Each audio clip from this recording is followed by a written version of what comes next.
Works Committee. It does not look like we currently have a quorum of the New London City Council Public Works Committee.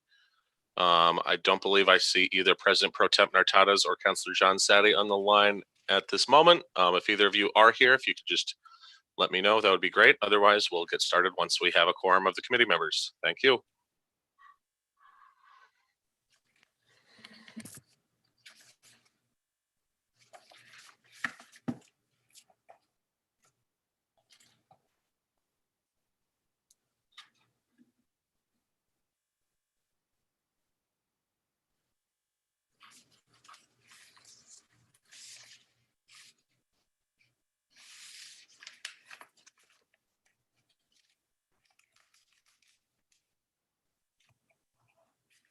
James, I see Councilor Sadi on.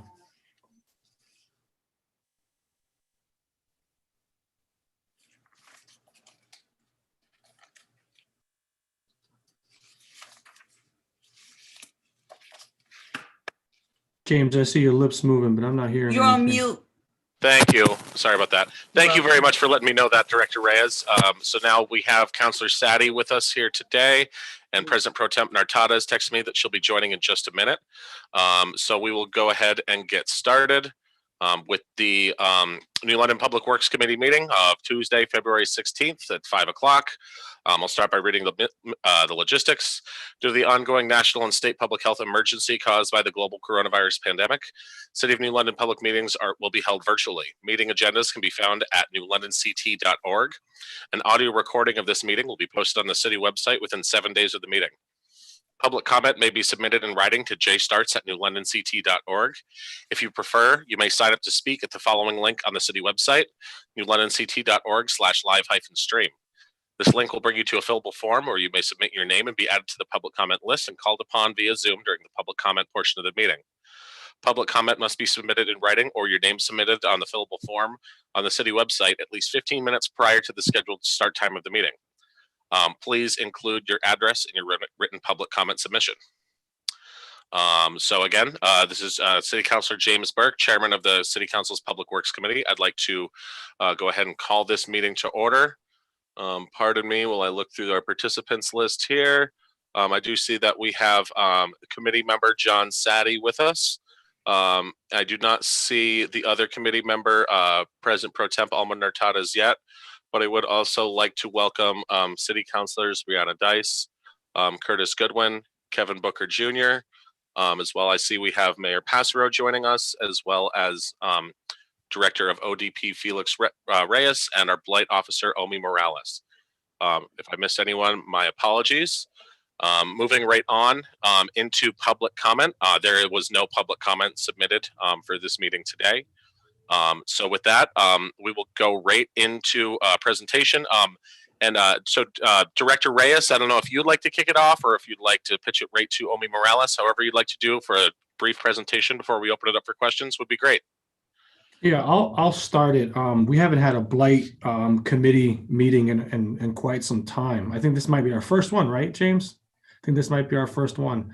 And one thing that I think it's important, and I'll be responsible for that, is just try to do this quarterly. I think the blight in the city in the city of New London is a conversation that comes up. It's seasonal. It changes all the time, so it's always good. And I always like to take an opportunity just to kind of quickly educate people. I think education is at the core and center of our blight issue in New London.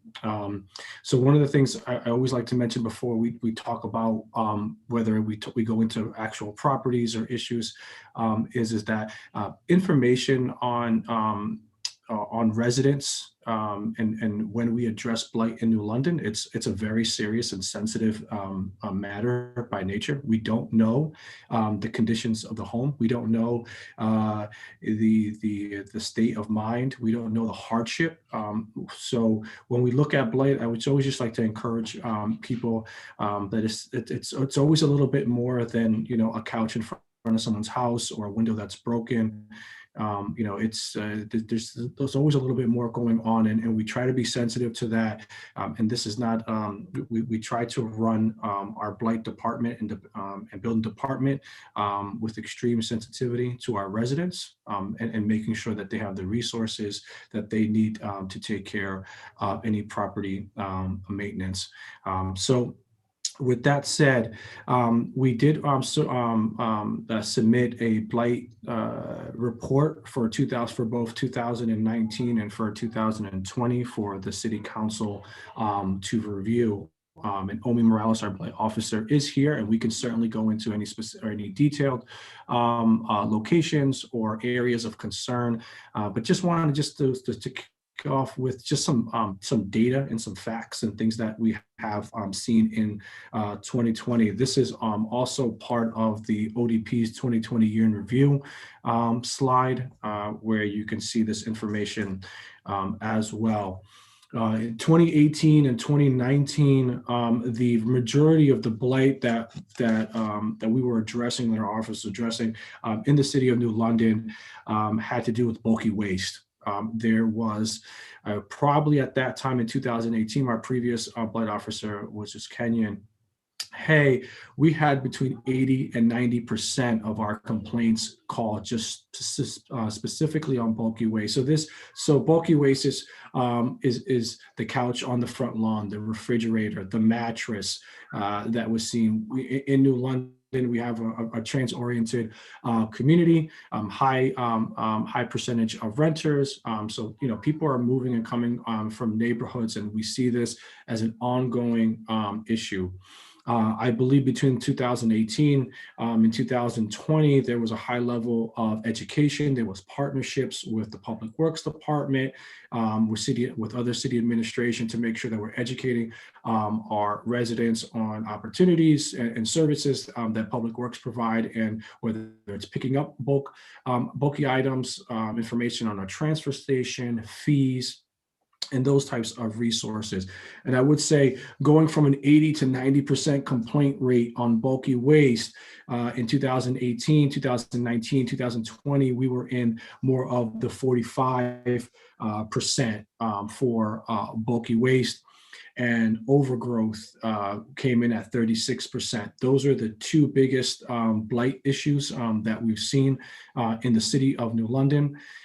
Bulky waste, I've mentioned. Overgrowth is an initiative that our blight officer has taken very serious, especially around our school districts in regards to sidewalks and making sure our children can walk to school and people have clear walking paths. We have noticed a large amount of issues with overgrowth coming into the public right-of-ways and public sidewalks. So we try to kind of target our school system. We do this probably in August before school begins. And we kind of scope the perimeters and make sure that people are cutting back any brush, the bushes and things of that nature. So we're seeing those two be the biggest offenders. For blight citations, we're also still seeing a high level of graffiti. We've had 45 separate complaint citations for graffiti in the city. Obviously in downtown, we're seeing kind of an emergence of it as of late with graffiti.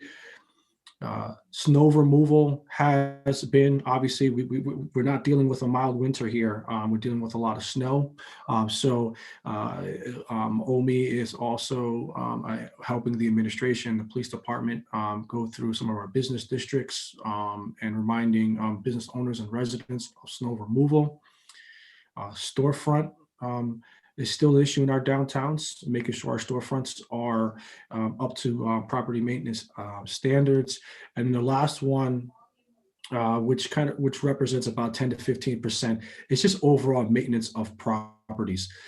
This can be from, gutters falling down on your house, peeling paint, handrails, destroyed, just people not upkeeping their personal properties. So it's, blight comes in different variations within the city of New London. But some good things is that that we've seen in 2020. Number one, of those 445 blight cases or citations that were violations, I should call them violations, that were given out in 2020, there's only 11 that are still open. So 11 of 445. So what does that tell us?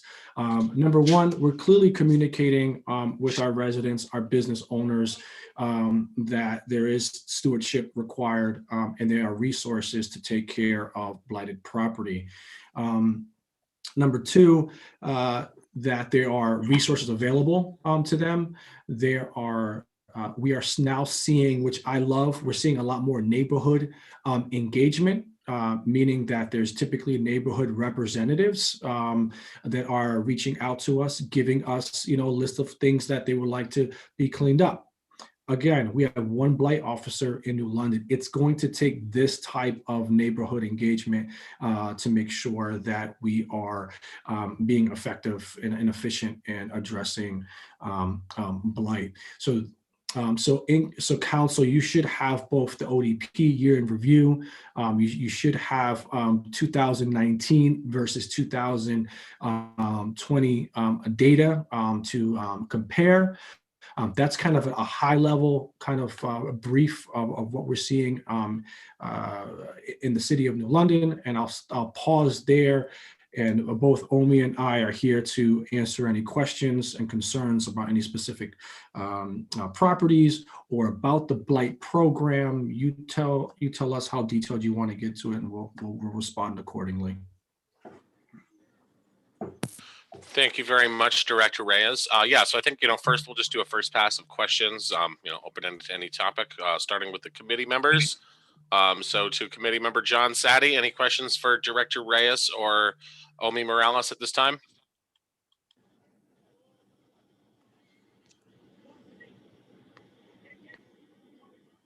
John, you're on mute. Define yellow tagged, please.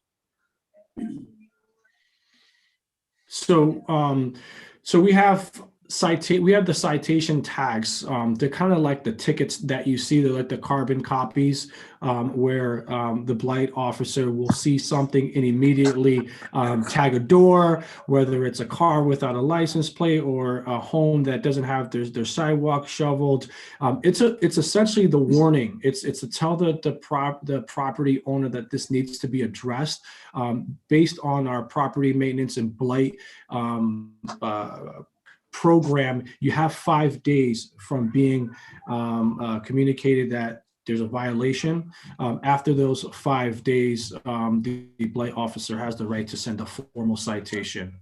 And then that goes into the process of appeal and fines. So you get a 5-day warning. Thank you. No further questions. Thank you very much. Committee member Sadi. At this point, I see that we also have President Pro Temp Committee member Alma Hurtado is with us. President Pro Temp. My apologies for being a couple minutes late, and thank you for that update. I have two questions. One is, you talked about the difference in closures versus, let's say, if we go back to 1 to 3 year snapshot. What is the percentages? Like, have you do we have a 40, 50, 60% decrease in closings? That's my first question. And that would be to either one of you to take.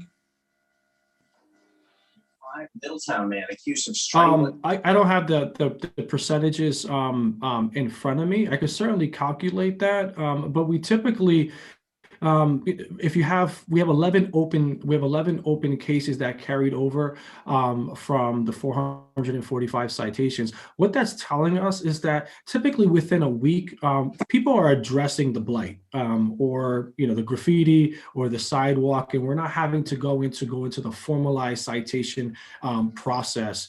So that's definitely a big difference from what I was say probably 2018, Councilor Tartas, when I first started doing this job, when I first took this position, where we were seeing 30 days, 40 days before somebody would take care of something. So if we have 11, I'm just trying to put it in, you've got so I'm trying to get a general idea of when people put in a complaint and we have, 5 days to close that out. Are those, do those all go into one bucket? Is it, even if it's, a couch on the corner or somebody has shrubs that are, encroaching onto the city street? I mean, is it all one thing where they go into one bucket and then once it's closed, or do you categorize these based on, I don't know, severity or potential risk? I'm curious, how does that work? Yeah, so you have both. It's there's 6 major categories that we've categorized in 2020. It's bulky waste, overgrowth, graffiti, property maintenance, snow removal, and storefronts. Those are the big 6. Property maintenance is kind of like the miscellaneous one. That's whatever's left over. It's a lot of miscellaneous, but those are the big 6 that we categorize in the city. So if somebody, been getting a lot of snow, so if somebody was walking in front of a business and they put in a complaint because that business owner didn't shovel their snow and it was a hazard, is the process that you open a ticket, you reach out to the individual who put the complaint in, you reach out to the business owner, and then do you communicate like when that is resolved? Correct. How does that work? Correct. So anyone who gets a violation notice or a citation notice on their door, all our OMI's contact information is on there. So typically, how it typically works is they would reach out, conversation would happen, and they say, I'll give you an example. The snow wasn't removed. They would call me, say, listen, I received this. Here's a picture. I just cleaned it up. I haven't been home in a couple of days. My apologies. That's what it's mostly, you get mostly that, it won't happen again. I know I'm on a corner. It's dangerous. I'll put the salt out there and it's done. There's no more. It's closed out.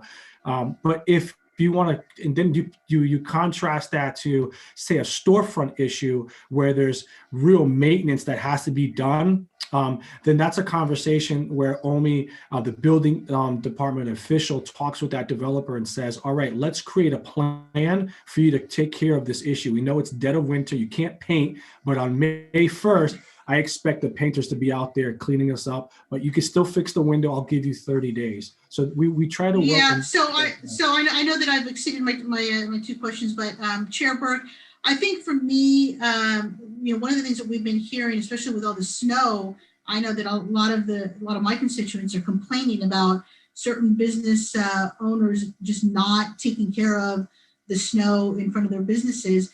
And it's hard to tell what, where is the not accountability, but transparency, right? Because we don't know if that is a one-time off where, just so happened maybe the owners are out of town, or if this is a business that routinely has, notices every winter that they're not doing what they're supposed to do. So that, that's my concern, is that it's hard for me to say, well, yeah, we had one complaint versus, hey, this business has had a half a dozen complaints continuously over the years. It happens when there's a lot of snow. So is there a visible tracking? Like if I'm a regular, if I just a homeowner and I see that this business that I walk by all the time is routinely not taking care of their snow removal, is there any transparency with that? Like there's a list of blight violations that we post on the website, city website, or anything?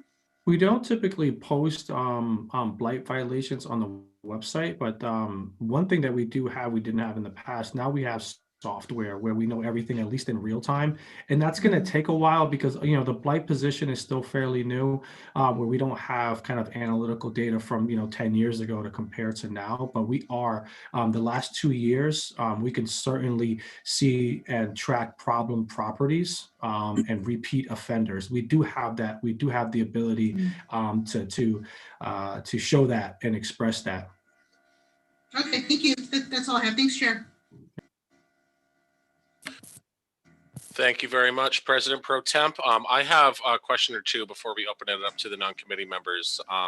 To Director Reyes. So before I was elected, I was at the city council meeting, I think probably 2 years ago, maybe 3 years ago now, where you were first introducing like a mobile type of alert system for the blight officer. New technology that was supposed to streamline the process, and I believe there's been conversation about like that tying into the city's app that's in development. So if you could just speak to that, like, in terms of the technology, what the advancements that we've made in the past couple of years, but then also like, what are we looking to continue to make this process more efficient in years to come? Yeah, I think, technology was key. When I took this position, we just had, vanilla envelopes and everything was done by paper. So we actually have software where the blight officer, the building department, the fire marshal, we're all coordinated together, where we have information about each address, whether that address took out a building permit or got a blight citation. We are now tracking critical information by address. Yes, so we do have that. When I first took this position, it was my effort to streamline that process, to have that quantitative data on the back end, so we can make adjustments. So whether it's by ordinance, that's how we got to the storefront ordinances a couple of years ago when we started seeing some of those issues. So we have that data. So that's always good. We always go back to it and we try to figure out where are our problem areas. Are there any patterns that we're starting to see? We saw bulky waste was a big issue. And then we did more education on bulky waste with Public Works. So now we're seeing bulky waste go down because people are more educated on what the services are offered by Public Works. So yes, you're absolutely right. I remember having a conversation with you about that, and we're there. We have it. We're utilizing it, and it's open for the council or for the public to ask questions, and we're able to kind of download that information for people. Thank you for that, Director Reyes. I'll hold my other questions to see if we have time after other councilors have a chance. Any non-committee members on the City Council questions for either Director Reyes or Omi Morales at this time? I can't see everyone, so feel free to just pipe up if you do. This is Councilor Dice. First of all, I appreciate the package that was sent out, letting us know how many situations or that was done, 445. Now, you mentioned at the beginning of your presentation that how many was done in 2019? Because I thought both of them was here, but this is only from what I gathered, just only for 2020, correct? 334. Oh, okay. So we've had over 100 violations, and I'm glad you brought that up. It's worth mentioning the amount of violations. It depends how you think about that number. If we had 2 blight officers, we would probably kick that up to 900 violations. There's enough where you can go out there, but that's just not how we manage blight. I mean, it's so subjective, but we really look at safety. Is there a safety issue? Is there a grievance by the neighborhoods? Is someone just not taking care of their property? Is there a code compliance issue that has to be addressed? Those are kinds of the things that we kind of target, but blight in general, we have 1 blight officer. So 445, obviously, I mean, you're writing multiple tickets and addressing multiple properties a day. And this is Councilor Dice speaking again. I just appreciate how you explained earlier how you work in conjunction with other departments, with the fire department, knowing about this is Councilor Dice. I just wanted to put that out there. Thank you.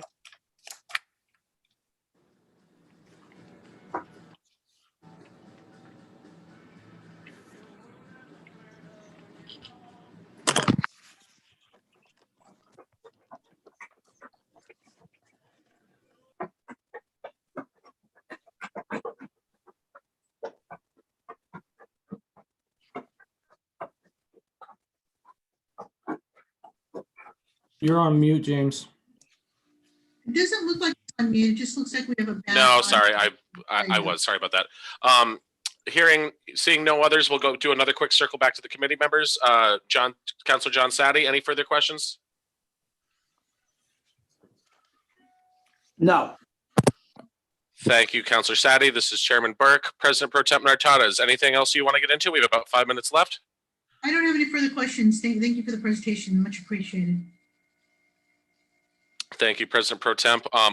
My second one, in your previous answer, Felix, you did allude to, if we had two blight officers, and I appreciate the, interest of, is more complaints good or is more complaints bad? Are we doing a better job at, engaging our neighborhood to, help us find problem areas? And I mean, I know personally, I've seen OMI out there taking an active stance, in the community, looking, for stuff that could be improved.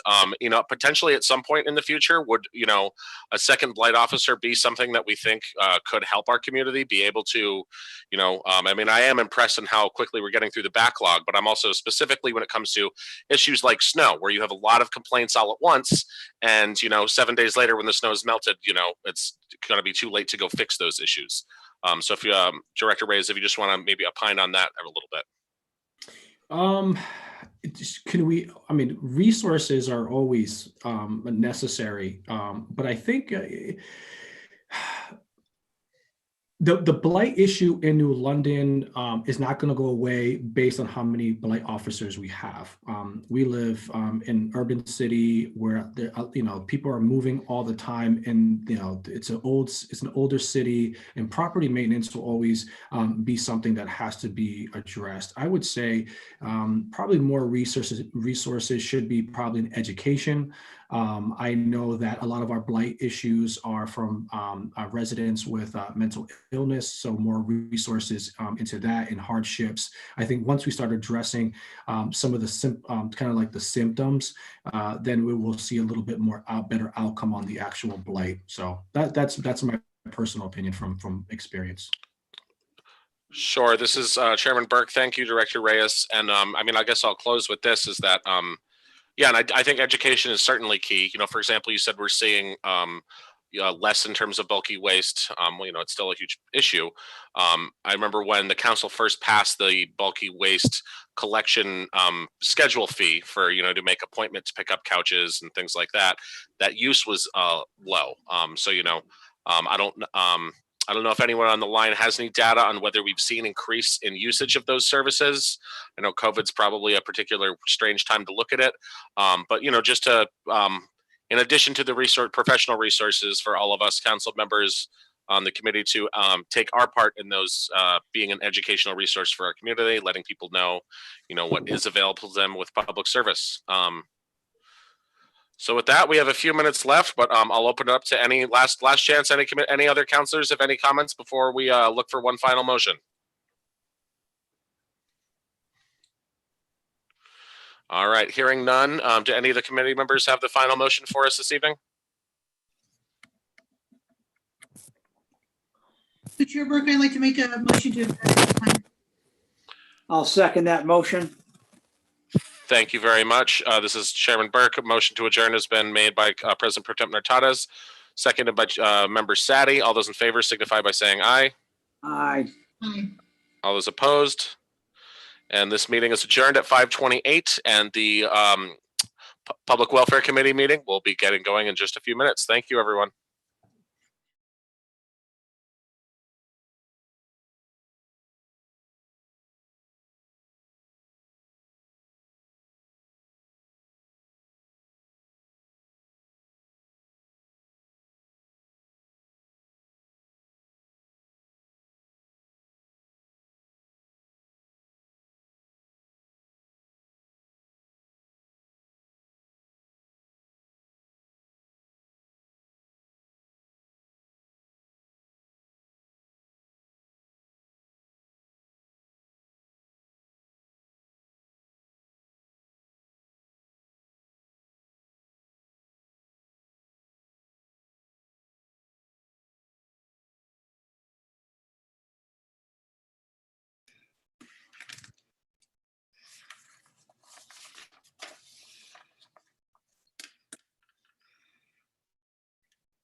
to order. My name is, I'm the chair, Counselor Dice. And this is the Public Welfare Committee meeting. Today is Tuesday, February the 16th, 2021, and it's 5:30 p.m. This meeting will be held virtually. Due to the ongoing national, state, and public health emergency caused by the global coronavirus pandemic, the City of New London public meeting will be held virtually. Meeting agendas can be found at the website at www.newlondonct.org. An audio recording of this meeting will be posted on the city website within 7 days of the meeting. Public comments may be submitted in writing to jstarks@newlondonct.org. If you prefer, you can sign up to speak at the following link on the City of New London website. That's website newlondonct.org /live-stream. This link will bring you to a fillable form where you may submit your name and you will be added to public comments list and called on via Zoom during the public comment portion of the meeting. I want everybody to be aware that the majority of the people have already signed up, and we actually have 23 people signed up. But I first would like to thank, first I'd like to introduce our committee members, which is Councilor Burt and Councilor Goodwin. And thank you. And both, I also like to thank the other counselors that we have here. It's going to expand this, which is Councilor Booker Jr., Councilor Sadie, John Sadie, and President Pro Tem.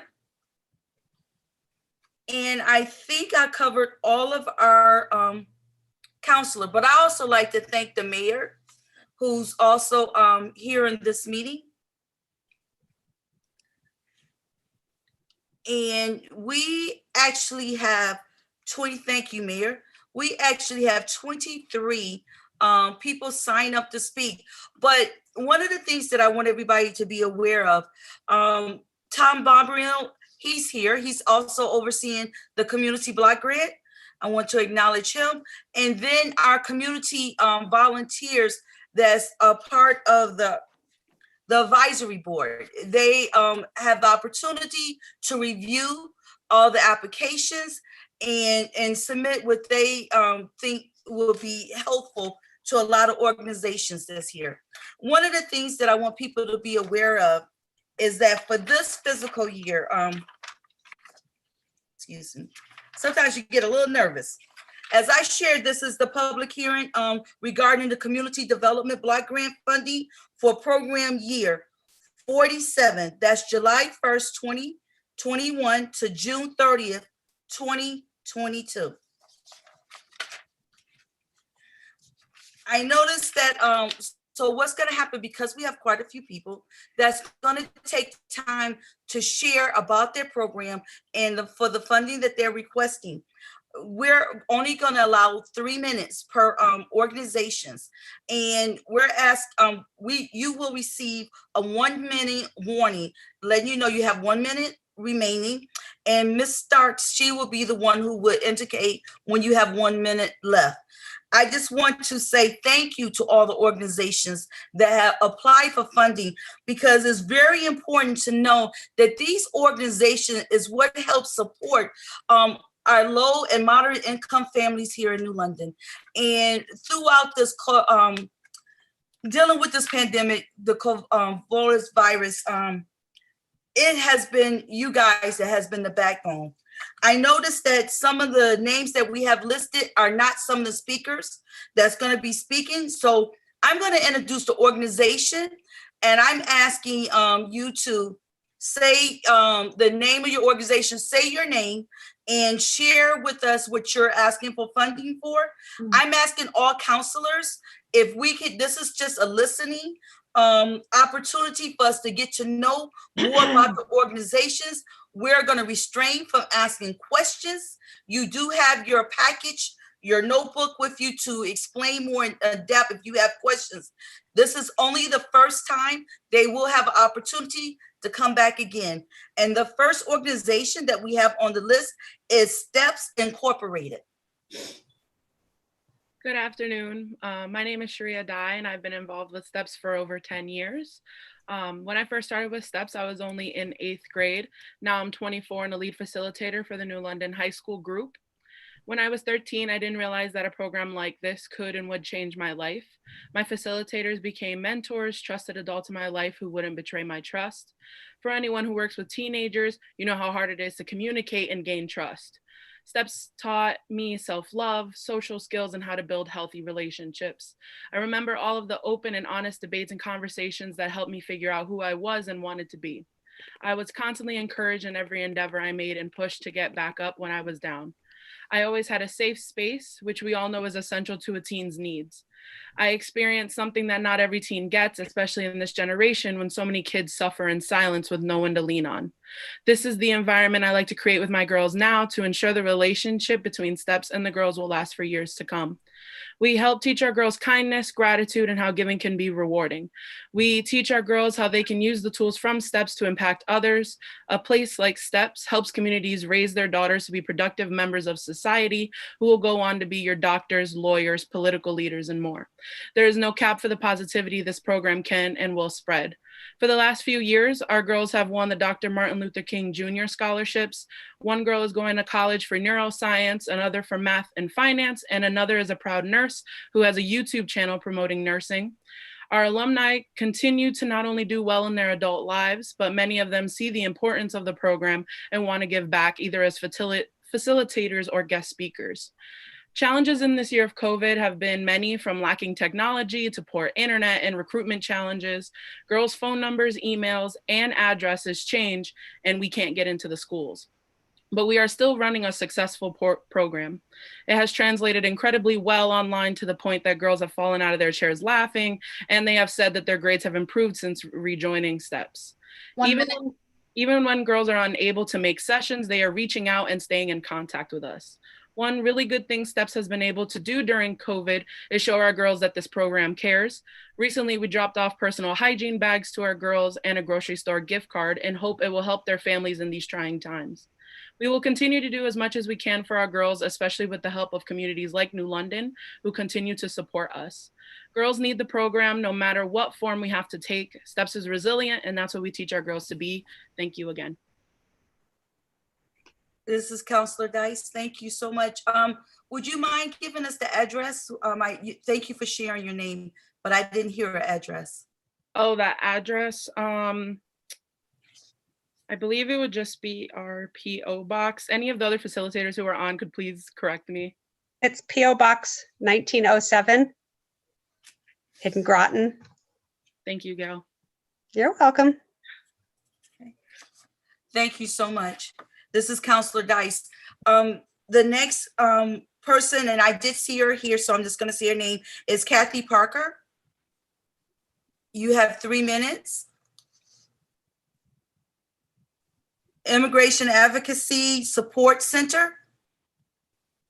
Sorry, I was muted. My name is Kathy Parker. Thanks, everybody. And I'm the volunteer treasurer for the Immigration Advocacy and Support Center. We're located at 8 Washington Street, and we're also known as IASC. Our director, immigration lawyer Joseph Marino, he had some surgery last week, so he sends his regrets. He's sorry he couldn't be here himself. We appreciate the opportunity to share with you once a year, but we would love to keep in touch more often. Counselors, I would encourage you to please follow us on Instagram and Facebook and sign up for our newsletter through our website at www.iaskct.org. These communication platforms are being supported by very talented volunteers. Our organization is a 501c3 nonprofit whose mission is to provide quality, low-cost immigration legal services in Southeast Connecticut. IASC also educates the community and local service providers on immigration law and policy. Now, some may not consider legal guidance a basic need, but if you are an immigrant, the ability to work and even to stay in the country depends on that legal work. Funding from CDBG and other donors allows IASC to charge only $20 for an initial consultation, and on a sliding scale for casework for things like new green card renewals, and citizenship applications. IASC gives our residents their best shot at success and allows them to conserve financial resources for other basic necessities such as food, housing, and healthcare. New London has provided a welcoming home for immigrants, and that means that there are many people who need assistance. In 2020, IASC could not hold education sessions because of COVID, and there were fewer visits to our office, but many more of those visiting decided to move forward with casework. So thank you. We actually saw a rise in caseload in 2020. And we estimate that with each individual case, another 3 family members benefit. For instance, if a parent becomes a citizen, their minor foreign-born children automatically gain citizenship too. So we expect the growth to continue in 2021, partly because policy changes are allowing additional applications. So we're now processing new DACA applications and expect also to process some additional applications resulting from the stop of the Muslim ban.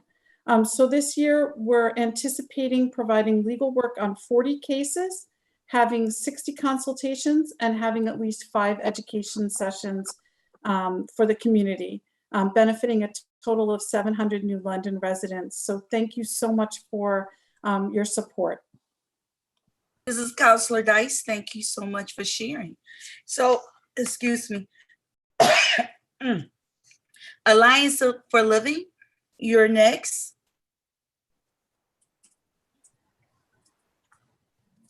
Good evening, everybody. Thank you for your ongoing support. My name is Carol Jones. I'm the Director of Harm Reduction at Alliance for Living here in New London. We're located at 154 Broad Street.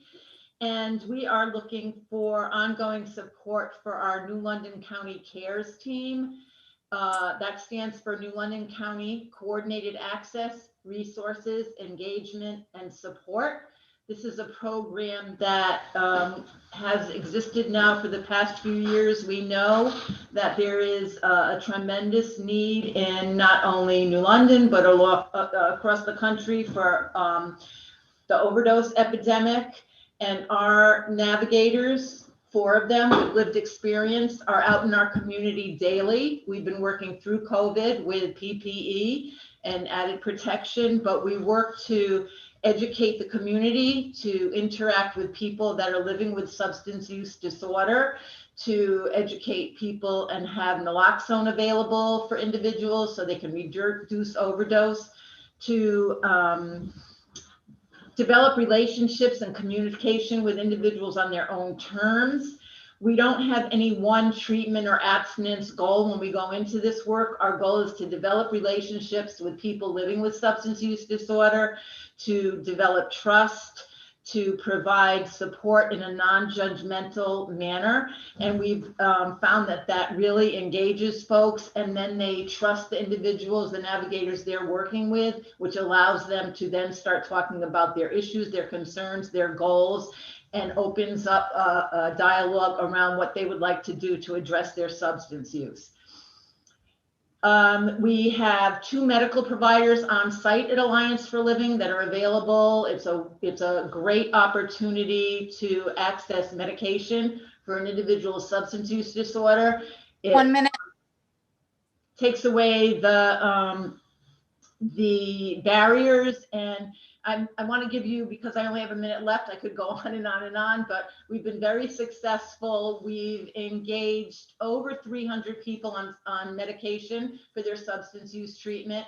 We are getting more and more people that during COVID, because as we know, COVID creates isolation, and people, when they're isolated, don't have support around their substance use. So we want to continue this program. We want to continue to saturate our community with naloxone, with teaching people how to use naloxone, and to help people live and get educated and have support around their substance use. Thank you. This is Counselor Dice. Thank you for sharing. The person we have on the next organization is United Way, Jim and Moran United Way Food Center. But I also want to say right after United Way, we're going to have the Children in Placement. It's going to be right after. Thank you. And I just saw Maggie. Oh, you're on mute, Maggie. That's why you're on mute. Still can't hear you.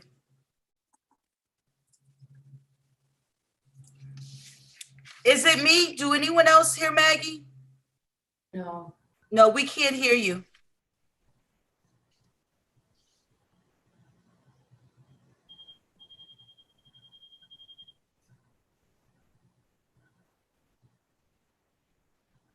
Maggie, would you mind if I go to the Children in Placement and then come back to you? Thank you so much.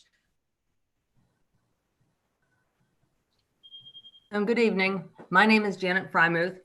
I'm the Executive Director of Children in Placement, or CIP. Thank you for your time this evening and for this opportunity to share information about Children in Placement. CIP is the only advocacy agency of its kind in Connecticut and has been around for 42 years. Children in Placement represents and advocates for child victims of abuse and neglect. In New London, we represent children in the New London Probate Court and in the Waterford Superior Court that hears cases from the greater New London area. Our regional office is actually in the Waterford Superior Court. Funding from the city will help support our recruitment and outreach efforts to support these children and families in the community. These children are having their cases heard by a judge because they are a victim of child abuse. They did not ask to get taken from their parents, nor in most cases do they want to be living somewhere else, whether it was with a family member or a stranger approved by the Department of Children and Families. The leading cause of child abuse and neglect is poverty and substance abuse. People don't like to think that this abuse happens in their community, that it happens in any other town USA. Statistics show that there are hundreds of kids abused each year right in New London. CIP recruits, trains, and manages individuals from the community to serve as guardian ad litems, or GALs. These individuals are neutral parties appointed to investigate the case, similar to the Department of Children and Families, and provides recommendations to the judge. Recommendations include what is in the child's best interest. That is, with whom the child should live, any therapy or other supports that the child may need, and recommendations for the parents and guardians to help them to work their way to reunification with their child. The GALs identify the community resources to support the recommendations. The courts rely on these type of recommendations so that they can provide court-ordered decisions and services for the child and their family. Last year, statewide, Children in Placement Guardian ad litem provided over 13,000 hours of service for 300 children. To that end, our GLs go above and beyond to identify resources for children and their families in the hopes that the children can stay with their parents, and when that is not possible, to identify a safe, permanent situation for the child as quickly as possible. While DCF caseworkers have upwards of 20 cases to manage, our GALs have 1 or 2 cases so that they can more effectively create a trusting relationship and solely focus on the needs of the child. Throughout the COVID pandemic, our GALs are essentially frontline workers to keep eyes on children while so many of children are shuttered away at home and families are stressed with work, schooling, and maintaining their family's health. CIP has operated on a lean, efficient budget for decades while appropriately and stridently advocating for and serving children throughout the state of Connecticut. To date, CIP has never turned down a case and is always looking for ways to expand its reach to serve more abused and neglected children. Our dedicated individuals are a diverse group appropriately trained to represent the children from their geographic area. CIP has a decades-long track record of inclusion, cultural sensitivity, and racial equality. We partner with state agencies and legislators to effectively create change and policy for betterment of children. The important work we do and the ongoing need of the abused and neglected children we serve is clear, simple, and part of public record. Hi. Okay, thank you. This is Counselor Dice. And thank you so much for sharing. Counselor Dice speaking, Maggie, you can always call in. That way. Yes. Oh, I hear you now. I hear you now. Yeah, I called in. I called in just now. I apologize. My computer audio wasn't working. I'm Maggie Marley with United Way, and we have applied for ongoing support for our Gemma E. Moran United Way Labor Food Center, which is located at 374 Broad Street in New London. And our food center partners with a lot of people, a lot of agencies in the region, and particularly in New London, we have over 38% of our 73 programs are in New London. And we partner with programs such as emergency food pantries, soup kitchens, community meal sites, transitional housing, shelters, a variety of programs throughout the region. And primarily, most people we serve are low to moderate income people.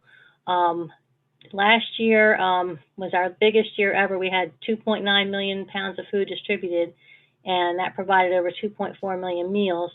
And of those pounds that were distributed, 26% of it was in the city of New London. Most of our work is done with the help of volunteers. We really couldn't do our work without them. We have a small staff, but the food center has really not skipped a beat during COVID, except for we've had to make some changes. And one of the things that we were forced to implement was an online ordering system for our agencies so that they could pick up their food without having as much contact, and keeping it safe for our volunteers as well as the agency staff and volunteers. And that system has seemed to work out well. We have volunteers prepare the food in advance on pallets, and then when they come for their appointment, the colder or frozen items are then pulled out and given to them. And it seems to be working well. We've seen a huge increase in need. Just in the first few months of COVID, we saw an increase in need, but we don't know what that'll mean long term. So we're waiting to see how that will be for the year. But we really appreciate the support of this block grant because it does help provide healthy and nutritious food in addition to our non-perishable food items that 1 minute. Fine. And I just want to thank you for your support. And if anyone has any questions about our program, we'd be glad to answer them. And we do promote this on 211 on our website. Individuals can find out where to get food from our website, and also if they sign up for our texts, we provide updates all the time to our clients that need help, where if anything's changed due to weather and that kind of thing. So just thank you for your support very much, and we really appreciate it. Thank you.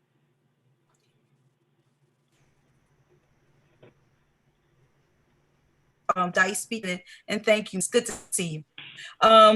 The next that's going to be speaking is going to be the public, the New London Public Library, then Jewish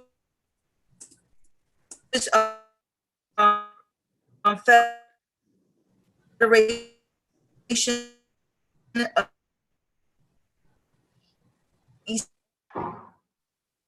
We're having trouble hearing. Jenny, is that her computer or her internet, or is that me? I'm gonna call. No, she's cutting out.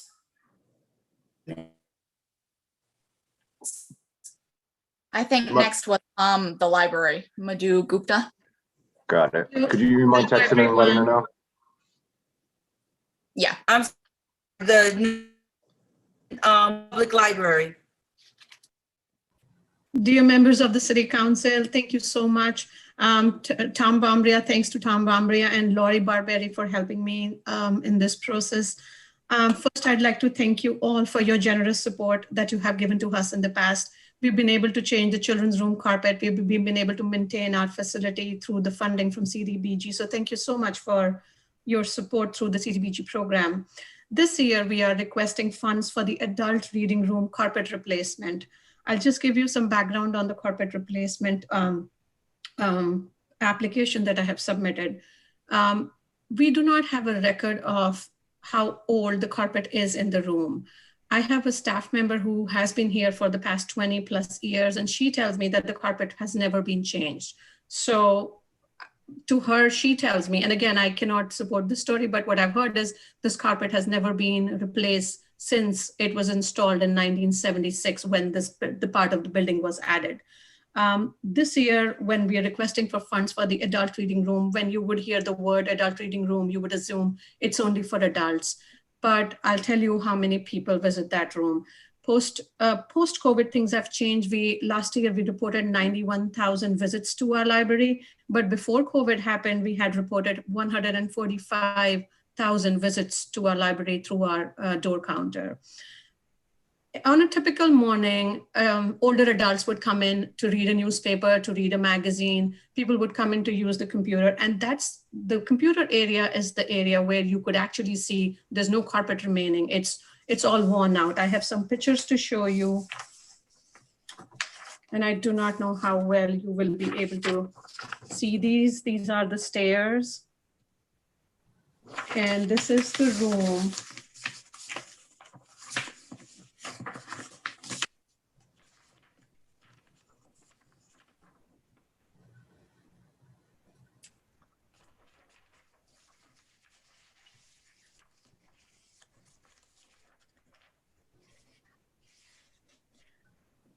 So as I said, older adults would come in to start off the day with a newspaper or magazine. There are people who would come in to use the computers and to do— 1 minute.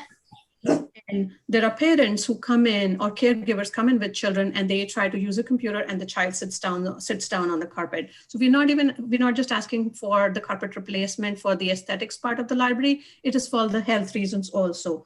As I said, most wear and tear is near the computers, the stairways, and the entryway. We've been able to wash the tiles and put them back, but now I think it's time that we replace it.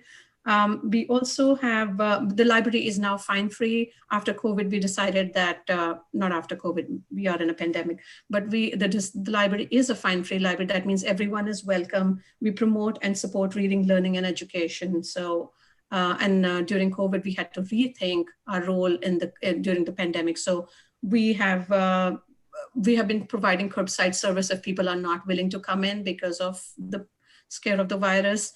We have been open. Time. Thank you. This is Counselor Dice, and thank you so much for sharing. And excuse me, I was having internet issues, so I'm actually on my phone. The next organization is the Jewish Federation of Eastern Connecticut.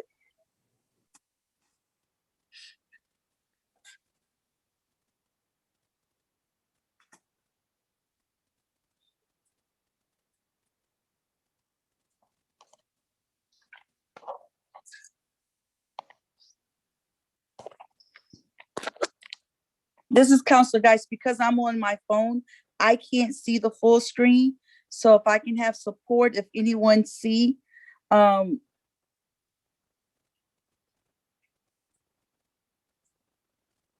Dice, this is the mayor. I do not see Karen Seville on. She's the director. I don't see her on. I don't know. What about Edwards Goldberg? Yeah. Not on as well? He was here. I saw him before. Okay. Hold on 1 second. Well, maybe you could circle back. No problem. Counselor Dice, Riverside Park. Hi, I'm Rhonda Steller, representing Riverside Park Conservancy. Our address is P.O. Box 1082, New London. And our organization was formed in 2012 after the referendum in which New Londoners chose to keep Riverside Park. And our purpose is to enhance, restore, and advocate for the park, which was neglected for many decades, literally because it was on the wrong side of the highway. So this year, inspired by the upgrades to some of the basketball courts around the city at Toby May Park and at Bartlett, we decided to ask for funding towards restoring and the basketball court at Riverside Park. We are only asking for CDBG funding for the materials part of the job. We have partial funding already accumulated and are raising more money for the installation costs, because it's our thought that we can leverage the city's contribution and get others to pitch in as well. The Riverside Park seems to be have an uptick in usage. It's maybe a silver lining of COVID that it's spread out enough that many people do use the park. And in fact, on January 3rd, when I took pictures of the basketball courts, both at Riverside Park and visited Toby May and Bartlett as well, Riverside Park had people playing basketball there. And people who live near the park know that that court is very much used. And I guess one of our reasons for wanting to do this as well, after seeing the basketball courts upgraded in other parts of the city, it's a matter of equity. We want people who want to use our sports facilities in whatever part of the city they live, where they want to gather. They have comparable facilities. And to that end, we are planning to purchase exactly the same poles, backboards, and baskets that are currently, were recently installed at Toby May and at Bartlett Park. So thank you all for past support of our projects. And I hope you consider ours this year as well. Thank you so much. This is Councilor Dice speaking, and we're going to have the gentleman from Jewish Federation of Eastern Connecticut next.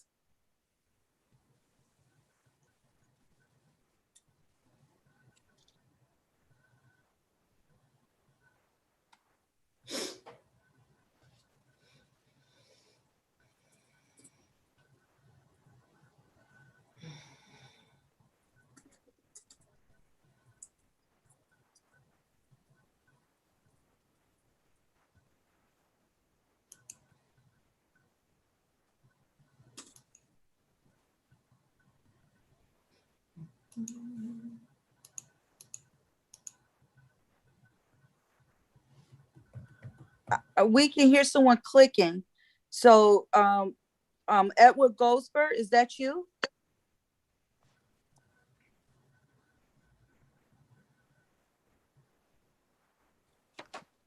While we wait for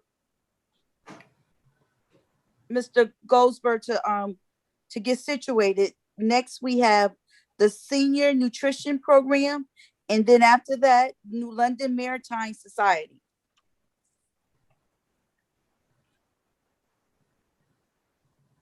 Hi, my name is Eugene Theroux, and I'm the Director of Nutrition Services for TVCCA, or Thames Valley Council for Community Action. We're a community action agency. Thank you for letting me speak on behalf of TVCCA, the Meals on Wheels program, and the seniors of New London that we provide a daily meal to. The Meals on Wheels are nutritious, fresh, safely prepared meals that are delivered to our seniors. Last year, we provided approximately 22,000 meals to 88 homebound seniors. In addition to the Meals on Wheels, we also run a cafe congregate meal program in the London Senior Center and provided lunch to 274 active seniors. But as a result of COVID-19, this program has been closed since mid-March. Many of these seniors have transitioned temporarily to receiving Meals on Wheels. In addition, we are providing meals to 77 seniors in the senior housing apartments that do not have any means of transportation. For those seniors who have transportation, we are providing a grab-and-go meal at the senior center. Seniors of New London, like most communities, prefer to stay in their home. We call it aging in place, and it's our goal to help them do just that. By providing a meal to someone who is unable to go to the store and buy food helps to reduce food insecurity and malnutrition. By personally delivering the meal, we help reduce loneliness and social isolation as relationships are developed with those we serve. In most cases, the delivery person is the only person the homebound senior has seen that day, and studies show that most of the seniors only see family and friends on average of once a month. And since the pandemic, it's been much longer than that. In addition to providing socialization through communication, we provide a wellness check by asking how they are feeling, how they look, and general appearance of the individual in their home. I might add that we continue with these deliveries through the pandemic, following all protocols as issued by the CDC to keep our seniors safe. If the senior is not home, we are not allowed to leave the meal. The delivery person will try to call, and if the senior does not answer, then the Meals on Wheels coordinator will reach out to the emergency contact, and in some cases, the local authorities to do a wellness check. Brown University conducted a study based on the more than a meal concept, and it shows that participants receiving daily delivered meals were more likely to report improved mental health, improved physical health, 1 minute. reduced feeling of isolation and loneliness, and reduced worry about being able to remain home. This is why Meals on Wheels is more than a meal. The reason why I'm asking for help is because the program is partially funded through the state for the cost of the meals. And although we ask our seniors for a voluntary contribution to help with the cost, we do not require it, and in most cases fall short of the $3 per meal. The current average for the senior contribution is approximately 24 cents. The funding source primarily pays for the purchase and preparation of the meals. And additional funds are needed to help offset the salaries of the TVCCA employees that serve and deliver the meals to 390 seniors of New London. This is an increase of 90 more seniors over last year. Thank you for your consideration, continued support of TVCCA, Meals on Wheels, and the seniors of New London. This is Counselor Dice. Thank you so much for sharing that information and what you do in our community. I'm just want to check in again with Jewish Federation of Eastern Connecticut. New London Maritime Society is up next. Councillor Dice and rest of the committee, thank you very much. I'm Susan Tamulevich, the director of the New London Maritime Society Custom House Maritime Museum, which is at 150 Bank Street, right downtown. And like the library, I'm not asking for operating funds. I'm asking for a specific object. In our courtyard, which is on the Water Street side of the Custom House, we've had a tent since the year before I got there, since about 2008.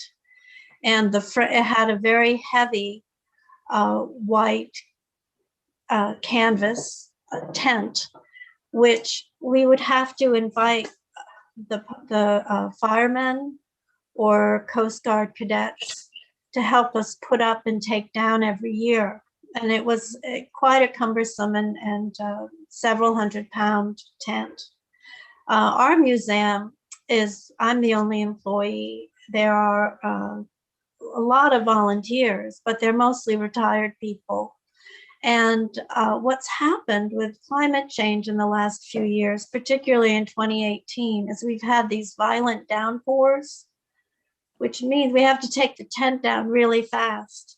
Takes eight cadets to do it, and it's usually me and 2 other people who are older than I am. So in 2014, we raised the money to get a new tent made for us out of Sunbrella fabric, which 2 of us can manage and take down. What happened is we had these downpours in 2018 and our tent collapsed. So now we need to replace it, not with a traditional tent, but with another tent out of a lightweight fabric, this Sunbrella fabric. We've had the fabric donated. We just need the money to have it constructed. Now, why do we need this year we need the tent because our museum is a small, very personal, guide-led experience. To run programs in COVID, we've got to be outside. Also, we want to share our tent space. We've got some new benches from a grant from AARP.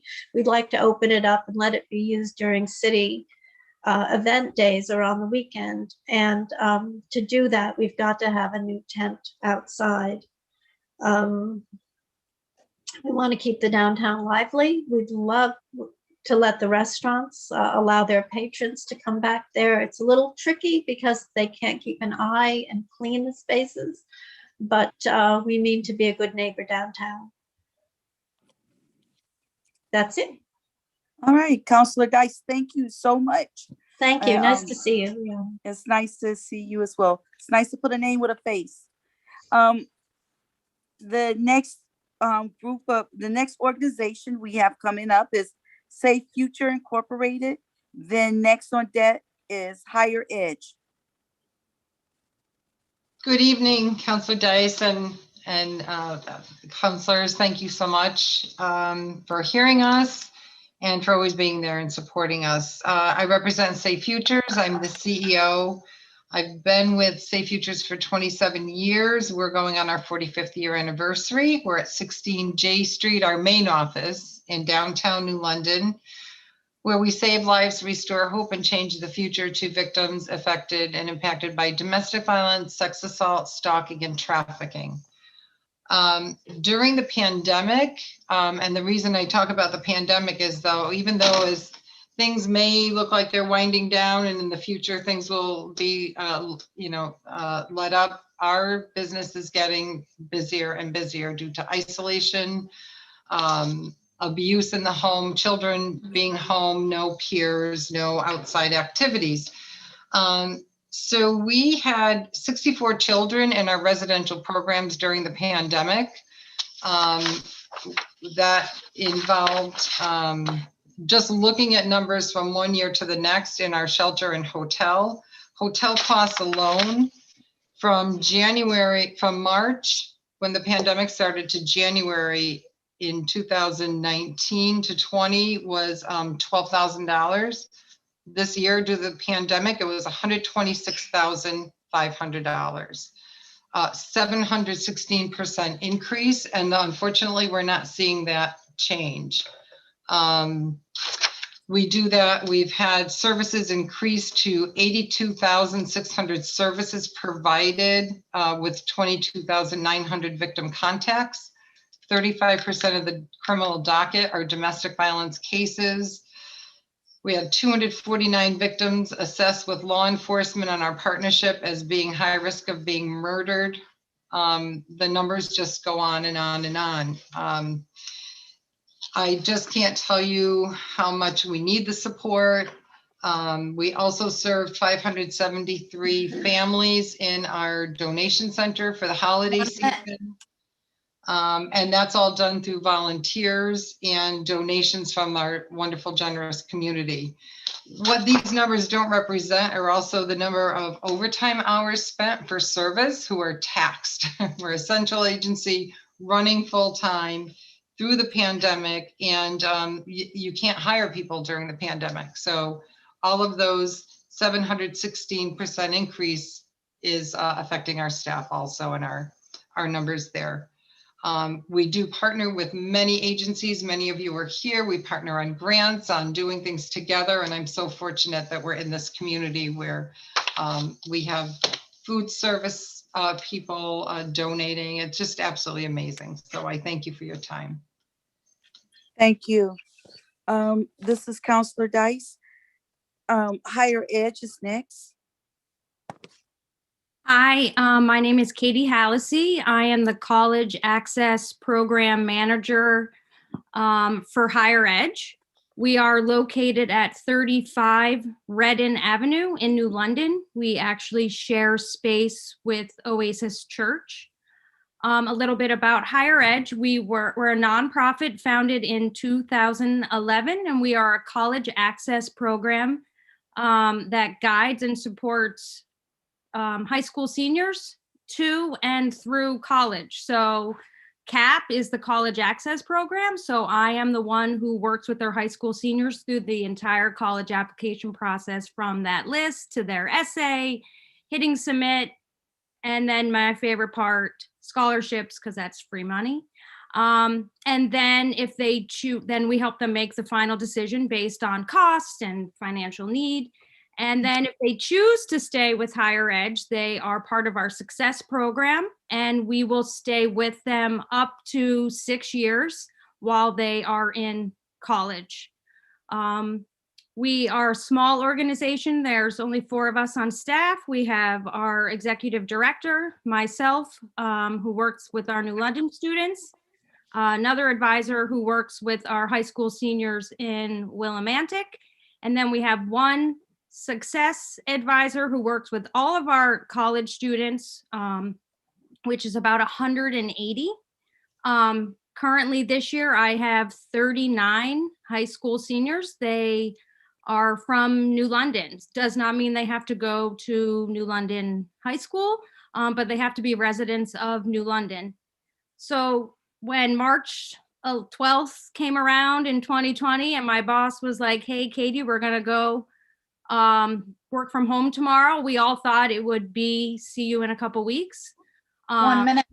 But here we are, and we are aiding 40 seniors to college. We helped 35 make their college choice last year.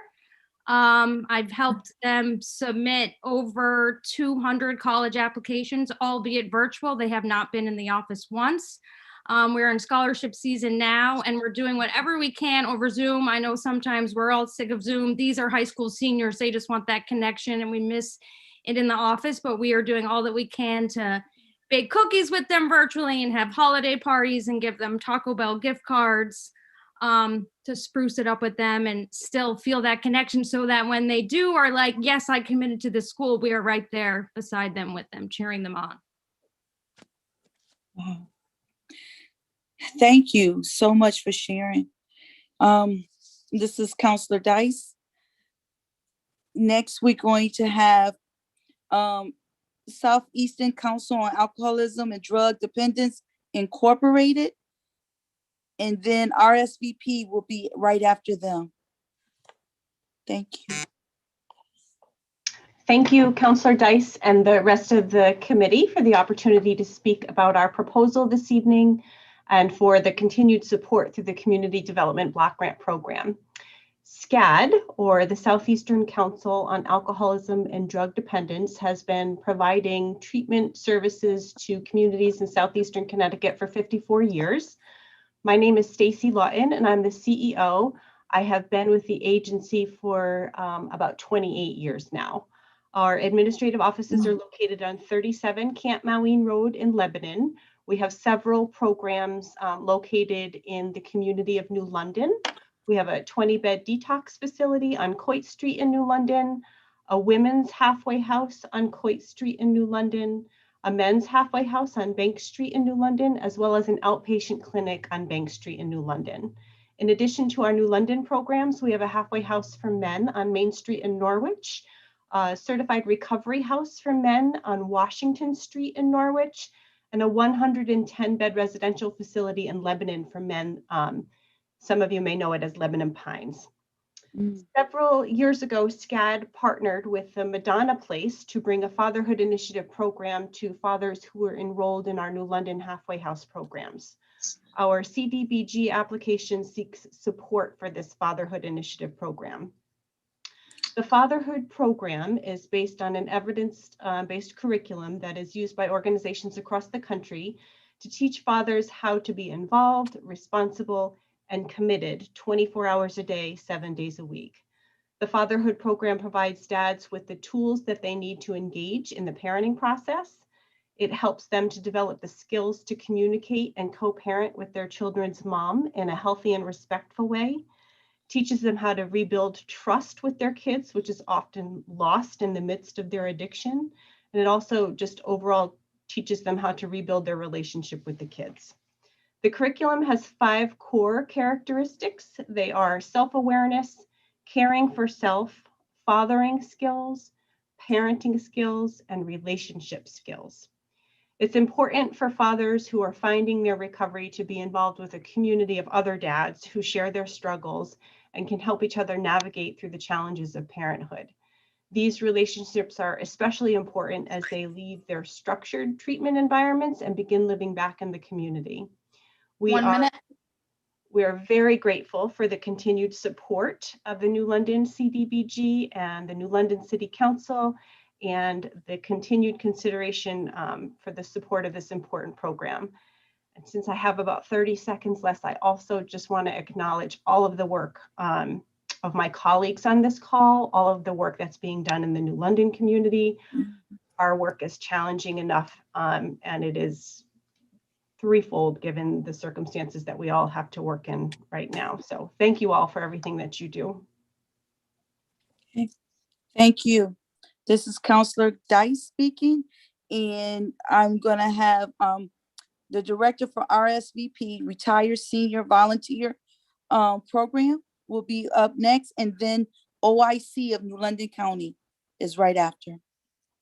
Okay, great.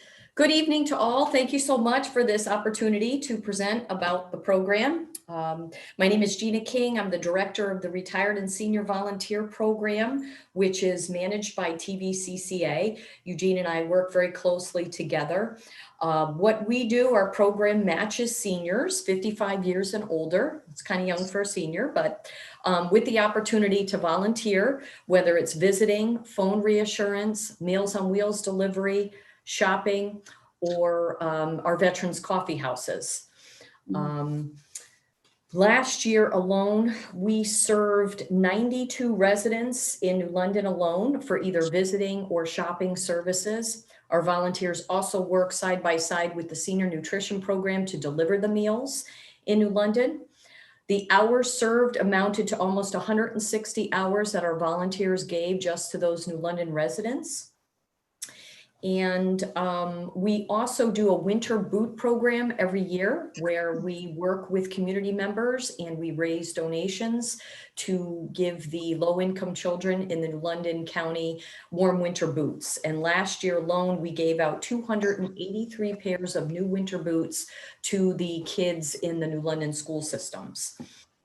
I just wanted to read a few comments about some of our clients from their surveys on what they think about our visiting and shopping services that they get through our volunteers. This is a woman who receives visiting once a week, which has really turned into phone reassurance now during COVID, but all of our volunteers are still checking in with people. The RSVP volunteer program has brought vitality and a broadening of my world into my home. I have thoroughly enjoyed my volunteers' company and look forward to her visit each week.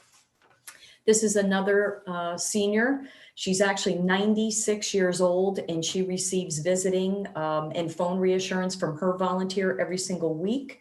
1 minute.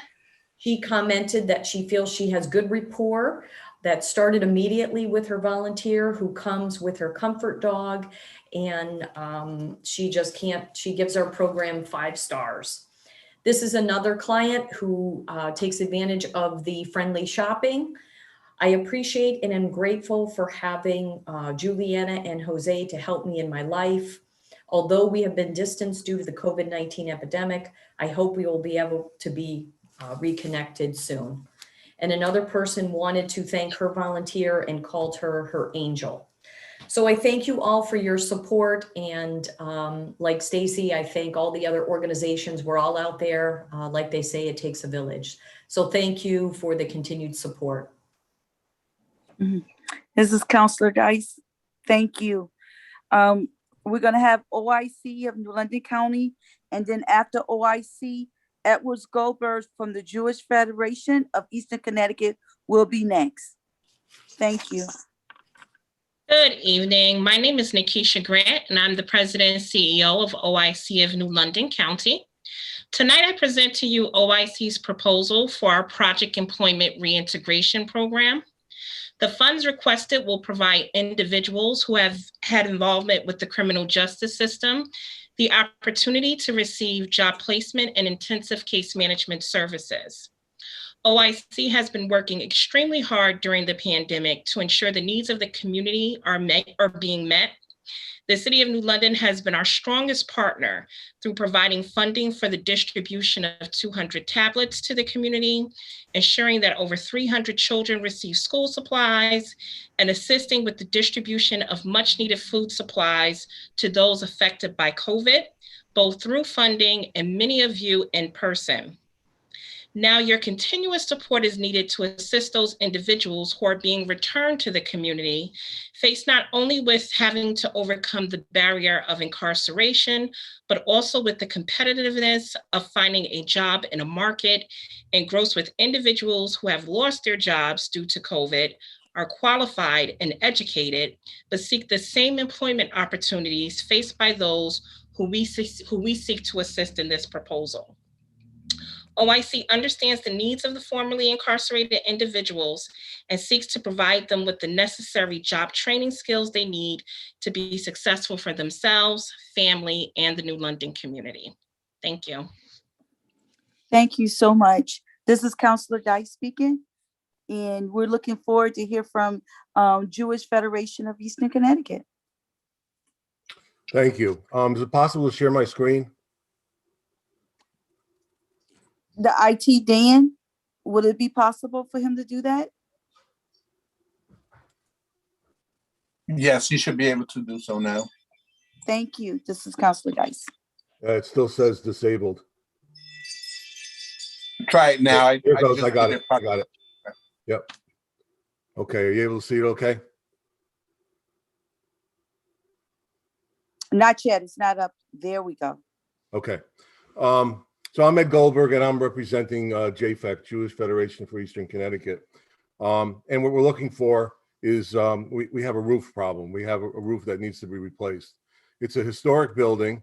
That's what it did look like. And obviously, I'm going to show you some pictures that'll tell the story better than I can.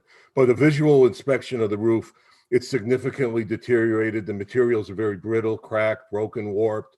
There's shingles missing. They're misaligned.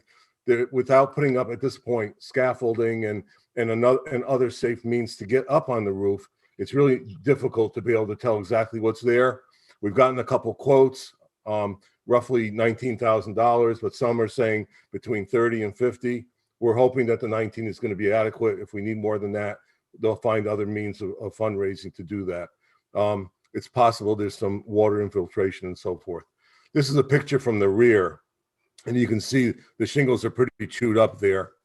And a little closer up on the left, you can see it actually looks like there's either multiple layers of shingles missing or there's holes. We don't know which. I don't think there's holes, but somehow we'll find out soon as hopefully the weather turns a little warmer. There's another picture on the west side of the roof, and here's one on the east side, north side, the east-facing roof. That one's a little tough to see, but you can see quite a bit of damage. And then finally, there's a spire. It is an architecturally significant building, and it's on the National Historic Registry. At some point, someone installed repairs, a little section up there. You can see dissimilar material. They didn't do it right. You can see part of it's missing. And then to the right in the picture, you can see how chewed up that is as well. But basically, they have to remove the roofing material, and normally you'd be able to put the roofing down right over it, but you can't do that if the roofing isn't sound. So we don't know. Pardon me? 1 minute. Okay. And we don't know the extent to which they'll have to take off more than one layer, replace sheathing, whether the roofing has asbestos in it, in which case it has to be handled differently. And the materials have to be reflective of the original construction so that it matches basically what the building was originally. So we've had several contractors who put in bids. We have some more coming. We've gotten two that are about $19,000, one that estimated 30 to 50. And we think as long as there's no asbestos or significant structural damage, the 19,000 should be accurate or perhaps a little bit low. Any questions? We wouldn't be able to take questions right now, but we thank you for your presentation. Sure, my pleasure. Thank you. All right, thank you. This is Counselor Dice speaking. We're going to have Sunrise Northeast Incorporated, then New London Farmer Market, and then New London Area Food Coalition. Okay?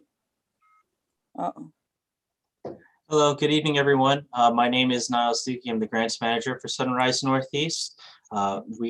Sunrise Northeast is a nonprofit organization that has been providing services to people with intellectual and physical developmental disabilities to the state of Connecticut for 30 years. We initially started with one community home, but now we currently manage 27 community homes throughout the state of Connecticut that serves as the permanent residence for 115 different adult men and women. I'm here to speak to you about our Shelter to Thrive kitchen renovations and enhancements project. And that is aiming to benefit one of those specific homes located at 729 Montauk Avenue. That community home is the permanent residence of 5 women with intellectual and physical disabilities. They range in age from 35 years old to 82 years old. And 3 of the women They have to use wheelchairs to get around throughout the home at all times. One woman has to use either a mobility aid such as a walker or a cane, or at times even assistance from our on-site staff. And the remaining resident does not have any physical disabilities that prevents them from getting around the home, but they do have severe intellectual disabilities. These residents benefit from Sunrise support in the form of our on-site staff that support them 24 hours a day, 7 days a week. Now, our project is focused on performing renovations to the kitchen of this home, which was originally built in 1985. So you can imagine it's in need of a bit of modernizing and updating. And also, given the fact that it is the permanent residence for these 5 women, obviously there's a lot of food preparation and things like that that goes on. So it's imperative for us to have these kitchen renovations done. Specifically, what we are looking to do is replace the countertops and the cabinets, as well as the kitchen sink, and update the wiring. We did go to a licensed contractor in the area who estimated the project to be $27,500. We are requesting $25,000 from the City of New London through the CDBG program, and we are committed to putting in the rest to make sure the program is a success. Thank you again for your consideration for our grant and giving me this opportunity to present it. Thank you. Thank you. This is Councilor Dice. And New London Farmer Market is next. Hi, this is Adriana Reyes. I work with the City's Development and Planning Department. My title there is Grants Coordinator. We've applied for funds to support the transition from Thames Valley Sustainable Connections Incorporated as a sponsor and operator of the farmers market. The city hopes to prevent a lapse in operation of the markets for the 2021 season. The population served for the markets will include the entire southeastern Connecticut region, New London's low moderate income population, including 27.6% of city residents that are recipients of SNAP, recipients of WIC who are issued supplemental food vouchers to use at the markets, recipients of seniors farmers market nutrition program as well. The markets currently run from July to October. Any lapse in operation of the farmers market would eliminate the opportunity for healthy choices and options for some of the underserved in our community. Any of the new entertainment aspect of the plans for a re-envisioned market would be a great way to attract families and could help provide a sense of community building and pride, especially if we use local talent. The use of CBDG funds will cover costs associated with establishing new operational management that will oversee annual vendor recruitment, special events, including local talent and artists, promotions, including advertising and printed materials, website maintenance, equipment rental, personnel, and financial management. The markets will keep providing access to farm fresh fruits, vegetables, handmade products, baked goods, dairy, and eggs. A new re-envisioned market will include new vendors, new entertainment, including local artists, emphasis on a community-wide weekly event, new marketing techniques to provide direct outreach to low and low moderate income households, and new partnerships. The farmers market will allow for economic opportunities for new and existing farmers and vendors. The markets could boost tourism to our historic districts and could help attract visitors to our small businesses, including our retail shops and restaurants. 1 minute. Our project partners will include Fresh New London. We'll also collaborate with Culture, TVCCA, the Lawrence Memorial Hospital, and the Ledgelight Health District. Thank you for your time and consideration. Thank you. And I just want to make sure that's Operation Development Program, ODP? Office of Development and Planning. Office of Development. Thank you so much. You're welcome. Okay. We're going to have, and this is Councilor Dice, and we're going to have New London Area Food Coalition representative next speaking.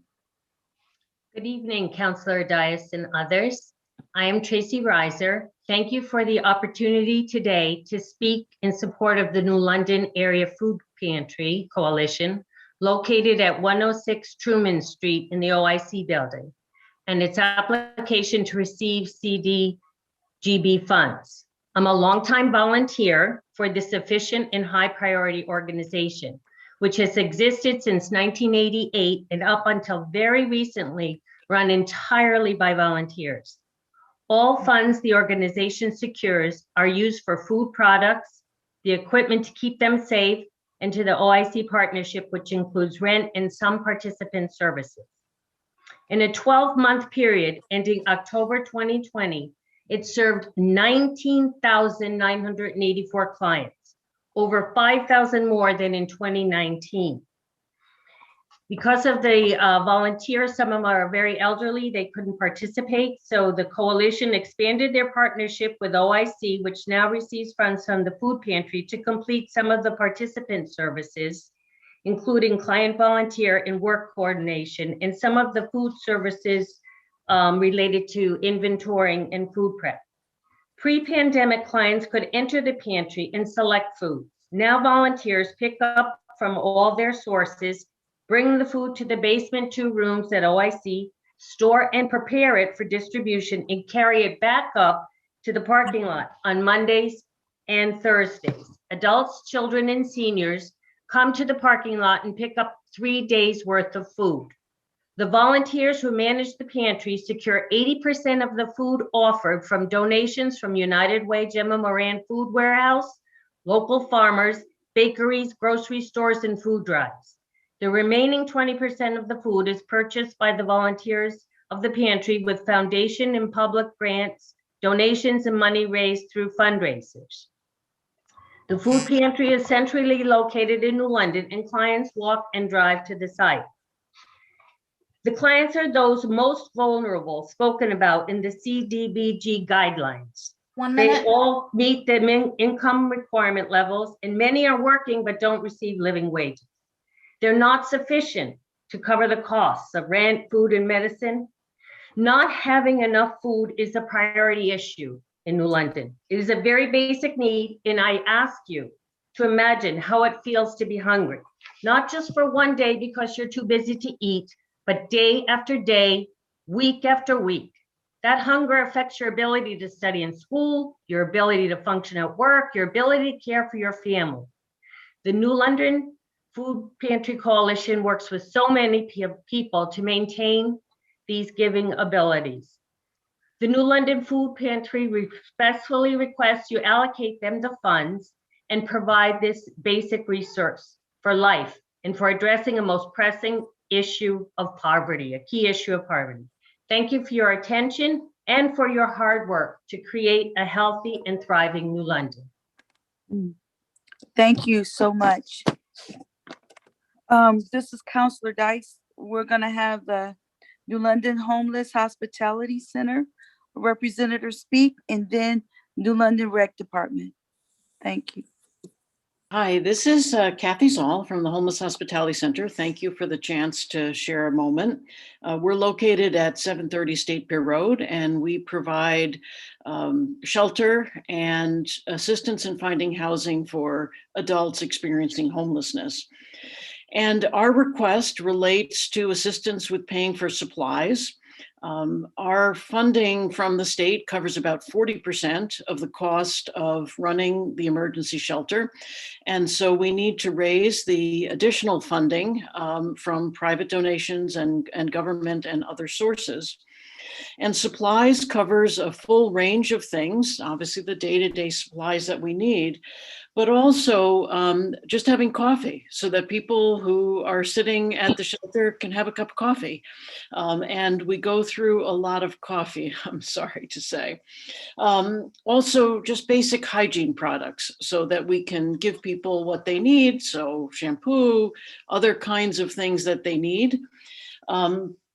And some basic first aid supplies, sunscreen, Tylenol, just kind of the everyday things that we take for granted that we would just have in our medicine cabinet.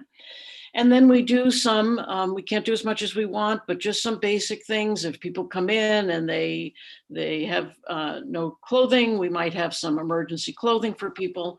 So basically our request is for assistance to make sure that we have the things that we need. Sometimes something small like a cup of coffee or just the supplies that you need can make a big difference.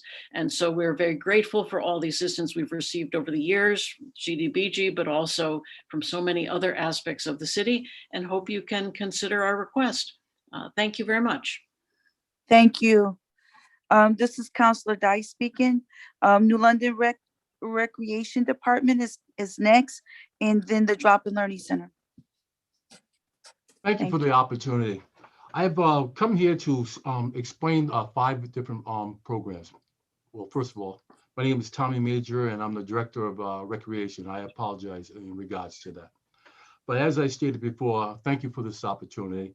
I'm here to explain 5 different programs. They are vary in the nature from birth to 15 months to programs or POCS improvements. The Early Childhood Family Center serves children birth to 3 years old and their families. Serves 100 enrolled children and caregivers per year. Help transitions age eligibility children on the preschool program in the community. Provides connects the resources of families, including diapers, food, employment, child care programs, books, oil assistance, and housing. Helps identify children who need early interventions services through development of screening tools. Provides free programs that develop free school readiness skills in the area of social, emotional, fine, and gross motor skills. Gets families involved in activity in the New London community in local parks, business, and schools. Strong partnership in the outside of the New London community, including the Goddard Arts Center, New London Public Library, New London School Readiness Council, New London Public Schools, Children's Museums of Southeastern Connecticut, NEST, and many more. Our special need program aids the our playground students.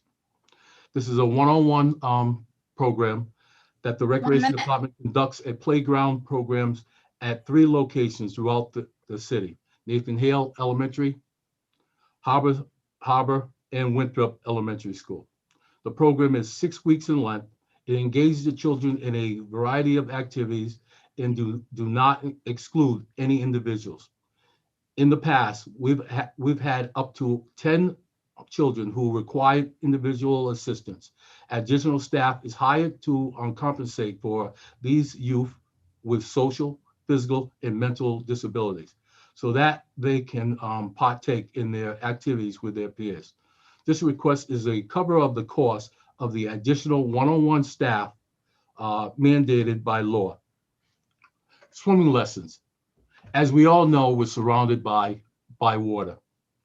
And many of our youth cannot swim, cannot afford to attend swim lessons, or cannot provide transportation to swim lessons.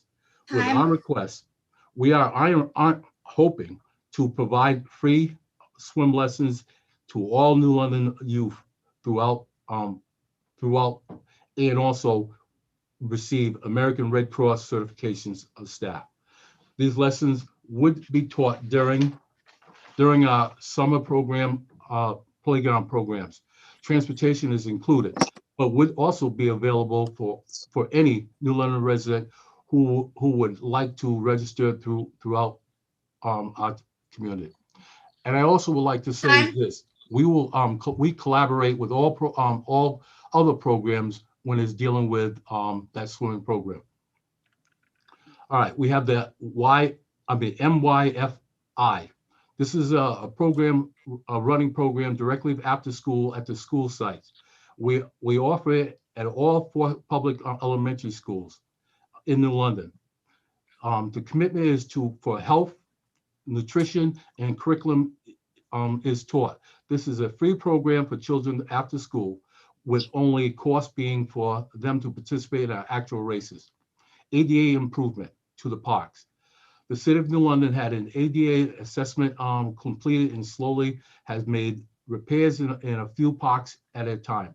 We are looking to add these ADA improvements to make each park accessible to all. These ADA improvements include handicap parking, spaces, signage, accessibility, walkways, and a feasibility of for all to have the best of life. As I stated before, and I'd like to thank you very much for this opportunity. This is Counselor Dice. Thank you for presenting 3 programs. We appreciate that. We have next the Drop-in Learning Center, ODP, the Guard Art, and then we're going to end with Fresh. Thank you. Hi, this is Pearlie Cook of 26 Darrow Street in New London, here on behalf of the Drop-in Learning Center Summer Enrichment Program. Thank you this evening for the opportunity to speak. We will provide this summer a safe, quality place for our community children to attend when school is out, for the summertime. The Summer Enrichment Program help our parents who work, and they are essential workers. So the kids are doing a great job following these CDC guidelines during the COVID time. And our summer program will allow them to continue practicing COVID guidelines, washing hands, safe distancing, wearing their mask. The DROP have adapt and adhere to the CD guidelines, which we know is always changing. And I've had the opportunity to work in 2020 with the Summer Enrichment Program as director and experience firsthand the importance of the program, which will include activities like art, music, tennis, biking, and we partner with others like Nest, Expressiones, Hygienics, and we have gardening. So the grant funds will help with staffing the art supplies, other supplies for the children, many activities that we provide, cleaning supplies. And I just want to say thank you for your continued support for the Summer Enrichment Program, which we have had several summers, and look forward to the support in this upcoming summer. So thank you so much for your time. Thank you. ODP and the Guard Art, and then Fresh.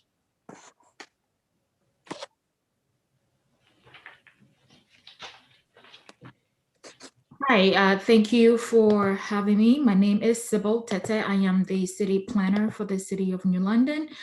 And I'm requesting this fund from CDBG to help in the process of revitalizing the Hempstead neighborhood by replacing existing interpretive signs at the Hempstead neighborhood and other locations around Hempstead, and to change some of the street signs in the neighborhood. The Hempstead neighborhood is on the National Historic Register and is rich with many architectural buildings and features. Currently, there is no visual indication of the rich assets in terms of street signs in the neighborhood compared to Star Street or Coit neighborhood.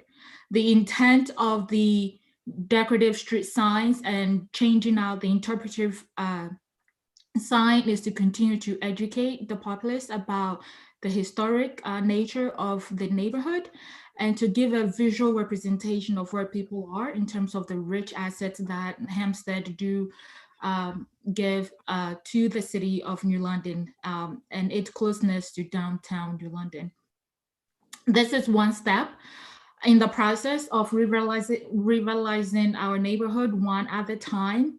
We are in collaboration with other private and public ventures, and Also Landmark, the neighborhood is also in conversation with the Office of Planning and Office of ODP. This is one step in the process, and we look forward to acquiring this grant and starting revitalization of our neighborhood. Thank you. Thank you. The Guard Art and then Fresh. Hi, I'm Steve Siegel, the Executive Director of the Guard Arts Center, New London's nonprofit center for the performing arts and education. The Guard Theater, like similar venues its size, will be among the last to reopen. Those large facilities will be bearing the brunt of the COVID shutdown. Our facility is actually designed to prevent social distance. And that's why it's so important, because it'll be a critical activity generator for the psychological, educational, cultural, and economic recovery of the city and the region. And in order for that to happen, whenever that happens, we're anticipating sometime this fall, but we're all watching the rollout of the vaccine and the impact, as well as the different mutations that keep popping up. But if we're looking at that time, we would need to be prepared. To be prepared, we have to have both the perception and the reality of a space that is healthy and safe for the public. So our request is a request to provide a small portion of what will be a much more costly venture, I would guess, by the time we reopen, to put in critical air purification systems, improvements on filtration, and other modifications, both backstage, where so many of our young folks and local artists have gotten very close to each other. It's a very small space, of course, as well as our lobbies. So we're really we're looking forward to reopening. And not only will this help our reopening, but it'll help us now, because we are managing, even though we're all on part-time salary, and most of us have been laid off, we're providing a safe haven for the New London Public School students through the Drop-In Learning Center, as well as the Isaac students. And we're providing a safe haven for the Writer's Block and other entities that have clustered around us in this time of shared need. Thank you so much. This is Councilor Dyson. We're going to ask Fresh to close us out. On the call, who's doing so much great work in New London. It's been great to hear about everything. My name is Alicia McAvey. I am the Executive Director of Fresh New London. Fresh's offices are located at 26 Broad Street, and we will work to build a just food system here in New London. In 2018 and 19, we worked with 250 residents to create a 5-year urban agriculture plan for New London. And the results are that we want to build an edible New London, a city full of food planted with and for New London families. And we realized in 2020 with COVID just really how important that is to have that food access right here at our fingertips. We're about to embark on year 3 of the plan, and I just wanted to share some of our highlights of the things we hope to accomplish this year. So we're going to build at least 10 new snack beds. For those of you that don't know what snack bed gardens are, they're 3x6 beds planted by Fresh and cared for us, but free for anybody to harvest who walks by. And we strategically place them in places that people that are high traffic, that people can just go by and harvest from them. They've been really popular, and we're really from the hive mind of our 5-year urban agriculture plan. So we're really excited to expand them. We're going to continue developing the Cottage Street Urban Farm. And our long-term goal is to have a year-round heated greenhouse, solar panels, a big stormwater catchment and irrigation system, and rows and rows and rows and thousands of pounds of fresh vegetables growing right there. And all those vegetables will go into our CSA program, where this year we hope to have 30 families, but expand over time. Our CSA is a weekly box of vegetables over 20 weeks, and that is at a sliding scale rate for New London families, many of whom don't have to pay anything, but also like to contribute what they can. Last year, through those families, 147 people got New London grown food on their plates for 20 weeks. We're also going to start a community knowledge share project that we're really excited about. And this is going to look like some short TikTok videos that just 1 share minute. the strengths and the knowledge of New London families around growing food from seed to plate, and really highlighting the different ethnic cultures in New London and the way we use food. So we're really excited because we know we have so many people who are smart and talented in New London, and we get to share that through these videos. And finally, as Ms. Reyes spoke about the community farmers market, that's not only going to increase food access, but it's going to provide a critical place of social cohesion, right? We know, and we just heard that about the Guard, right? We know we're going to need these points of social cohesion back where we can come together. We're requesting CDBG funds to pay young people and support the jobs of young people to work on these projects. So we know that young people deserve to earn income while making our city a better place and being a part of the solution. And also during our programs, we evaluate the current food system and why we need programs like Fresh here in our city. And young people get to develop as leaders and be a part of the solution and coming up with the solutions. Time. You know that. Oh, okay, great, thank you. Do you want to finish that last sentence? You good? Okay, just thanks for your support. Okay, this is Councilor Dice speaking. First of all, I am very impressed. It was a total of 24 organizations that provide services here for New London residents. So that's very important. And the funding is this year is $874,852 dollars for the fiscal year 2021 grant allocation. This is an estimate, and then 100,000 that's carryover fund from the program income. So it can be the estimate is $974,852 that they estimate that can be available. And we're only providing a small amount, but can you imagine the resources and how much money being brought into our community? I just need a motion to adjourn so we can get ready for our council meeting, but I just want to end with that note. My members are Councilor Burke and Councilor Goodwin. If one of you guys can make a motion. Thank you, Chair Dice. Move to adjourn. This is Councilor Burke. I'm happy to second the motion. Okay, all in favor? Aye. Aye. All righty, thank you. Meeting adjourned. Thank you all.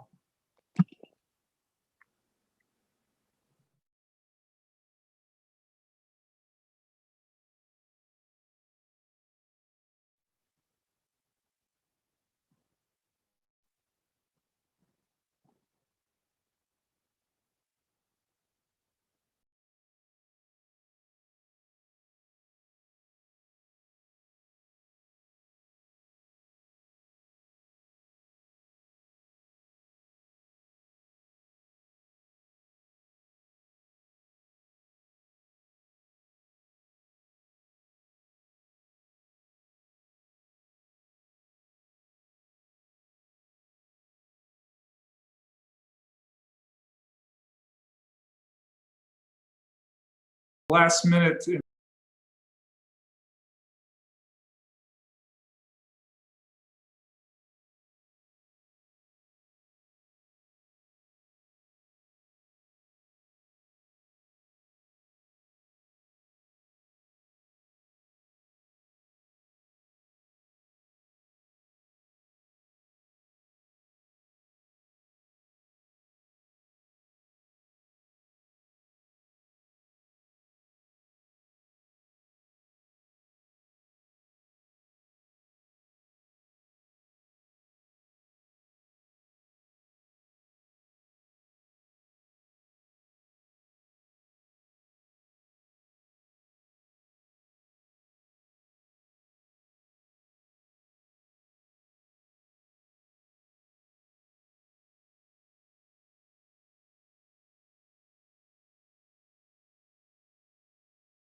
meeting, okay? Yes, sorry. All right, so, all right, so. All right, welcome everyone, good evening. Today is, of course, Tuesday, not a Monday, but Tuesday. All right, February 16th. So welcome to tonight's virtual city council meeting. At this moment, I will ask City Clerk Ayala to go ahead and make the roll call.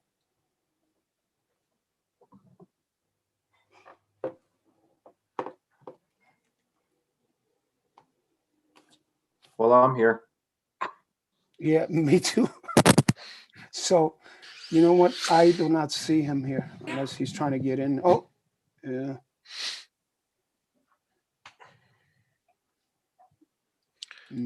Okay. You know what? I don't see him. Jenny, could you do the roll call vote for us? Yep, President Dominguez, Here. President Pro Tem Hurtado. Present. Counselor Booker, Present. Counselor Burke, Here. Counselor Dice. Counselor Dice, oh, you're muted. You're muted, yep. Excuse me, here. Counselor Goodwin Present. and Counselor Sadi. Here. 7 present. Right, thank you, Jenny. At this point, I'm going to be reading the logistics, and then after that, I'll have Councilor Booker do the prayer and pledge. All right, due to the ongoing national and state public health emergency caused by the global coronavirus pandemic, City of New London, public meetings will be held virtually. Meeting agendas can be found at www.newlondonct.org. An audio recording of this meeting will be posted on the city website within 7 days of the meeting. Public comment may be submitted in writing to jstarts@newlondonct.org. If you prefer, you may sign up to speak at the following link on the City of New London website, newlondonct.org/live-stream. This link will bring you to a fillable form where you may submit your name and you will be added to the public comment list and called on via Zoom during the public comment portion of the meeting. Public comment must be submitted in writing or your name submitted on the fillable sign-up form on the city website at least 15 minutes prior to the scheduled start time of the meeting. Please include your address in your written public comment submission. Again, once again, welcome to tonight's virtual New London City Council meeting. At this time, I want to recognize the mayor, Mayor Passero, all the councilors, everyone that's here, especially our New London residents and those that are streaming or coming in from another neighboring town. All right, at this time, I'm going to ask Councilor Booker Jr. Sir, you have the prayer and the pledge. Thank you very much, President Dominguez. Let's go to God. God, thank you for blessing us with another day. Thank you for waking us up and giving us wisdom and knowledge and protecting our loved ones. Tonight, please guide us as leaders to make decisions that will lead the city of New London in a positive and unified direction. Please open our minds and hearts to make choices together that will allow all of our residents to feel safe, supported, and at peace within this community and within our city, Lord. We love and appreciate you, God. Amen. Amen. Please stand with me and recite the Pledge of Allegiance and remain standing afterwards as President Dominguez says the Pledge of Allegiance in Spanish. Susan, I gave a full bowl of.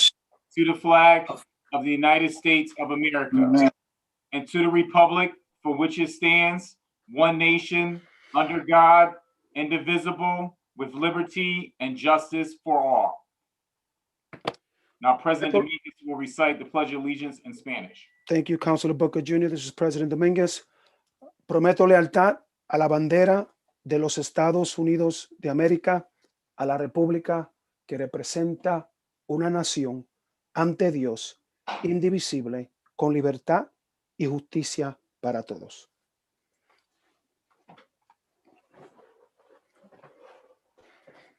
All right, thank you, sir.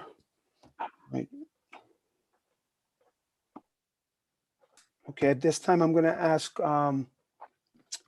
President Pro Tem Nartatis, could you, at this moment, read what are the vacancies for our board and agencies? Yes. Thank you.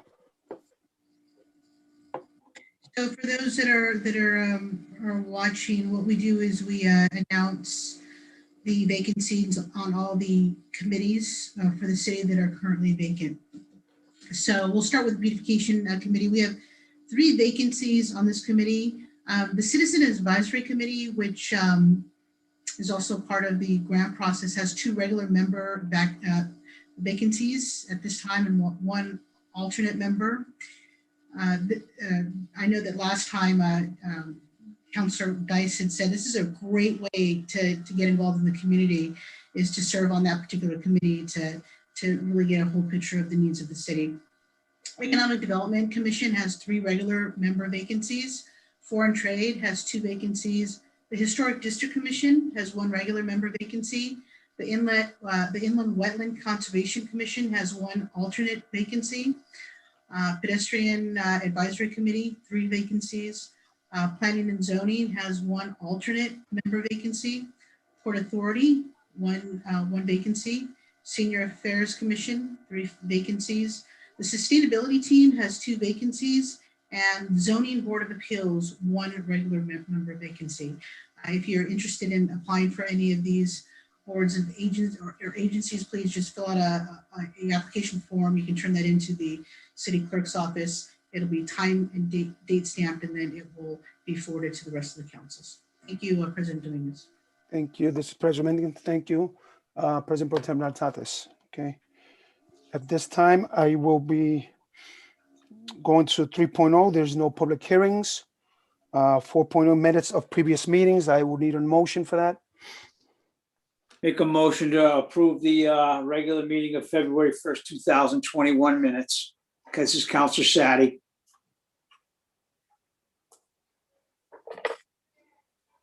Councilor Dice, second. Thank you, Councilor Dice. All right. Okay, any omissions, any add-ons or anything that any other councilor? Okay, if not, all right, let's vote. All those in favor say aye. Aye. Those opposed say nay. All right, the motion carries. We're going now to public comment. At this time, I will be asking those that are going to be speaking at tonight's meeting. You have 3 minutes. Please make sure to state your name, first and last name, and your address.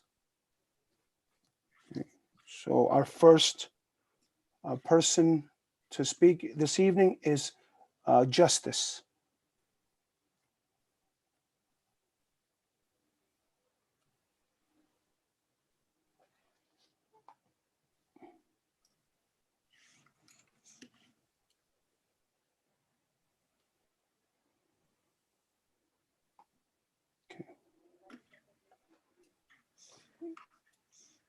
Or again, this is President Dominguez. The person first signed up to speak this evening is Justice Fletcher.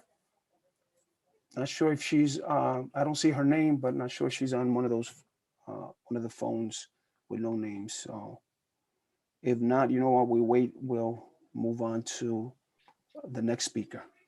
All right. Okay.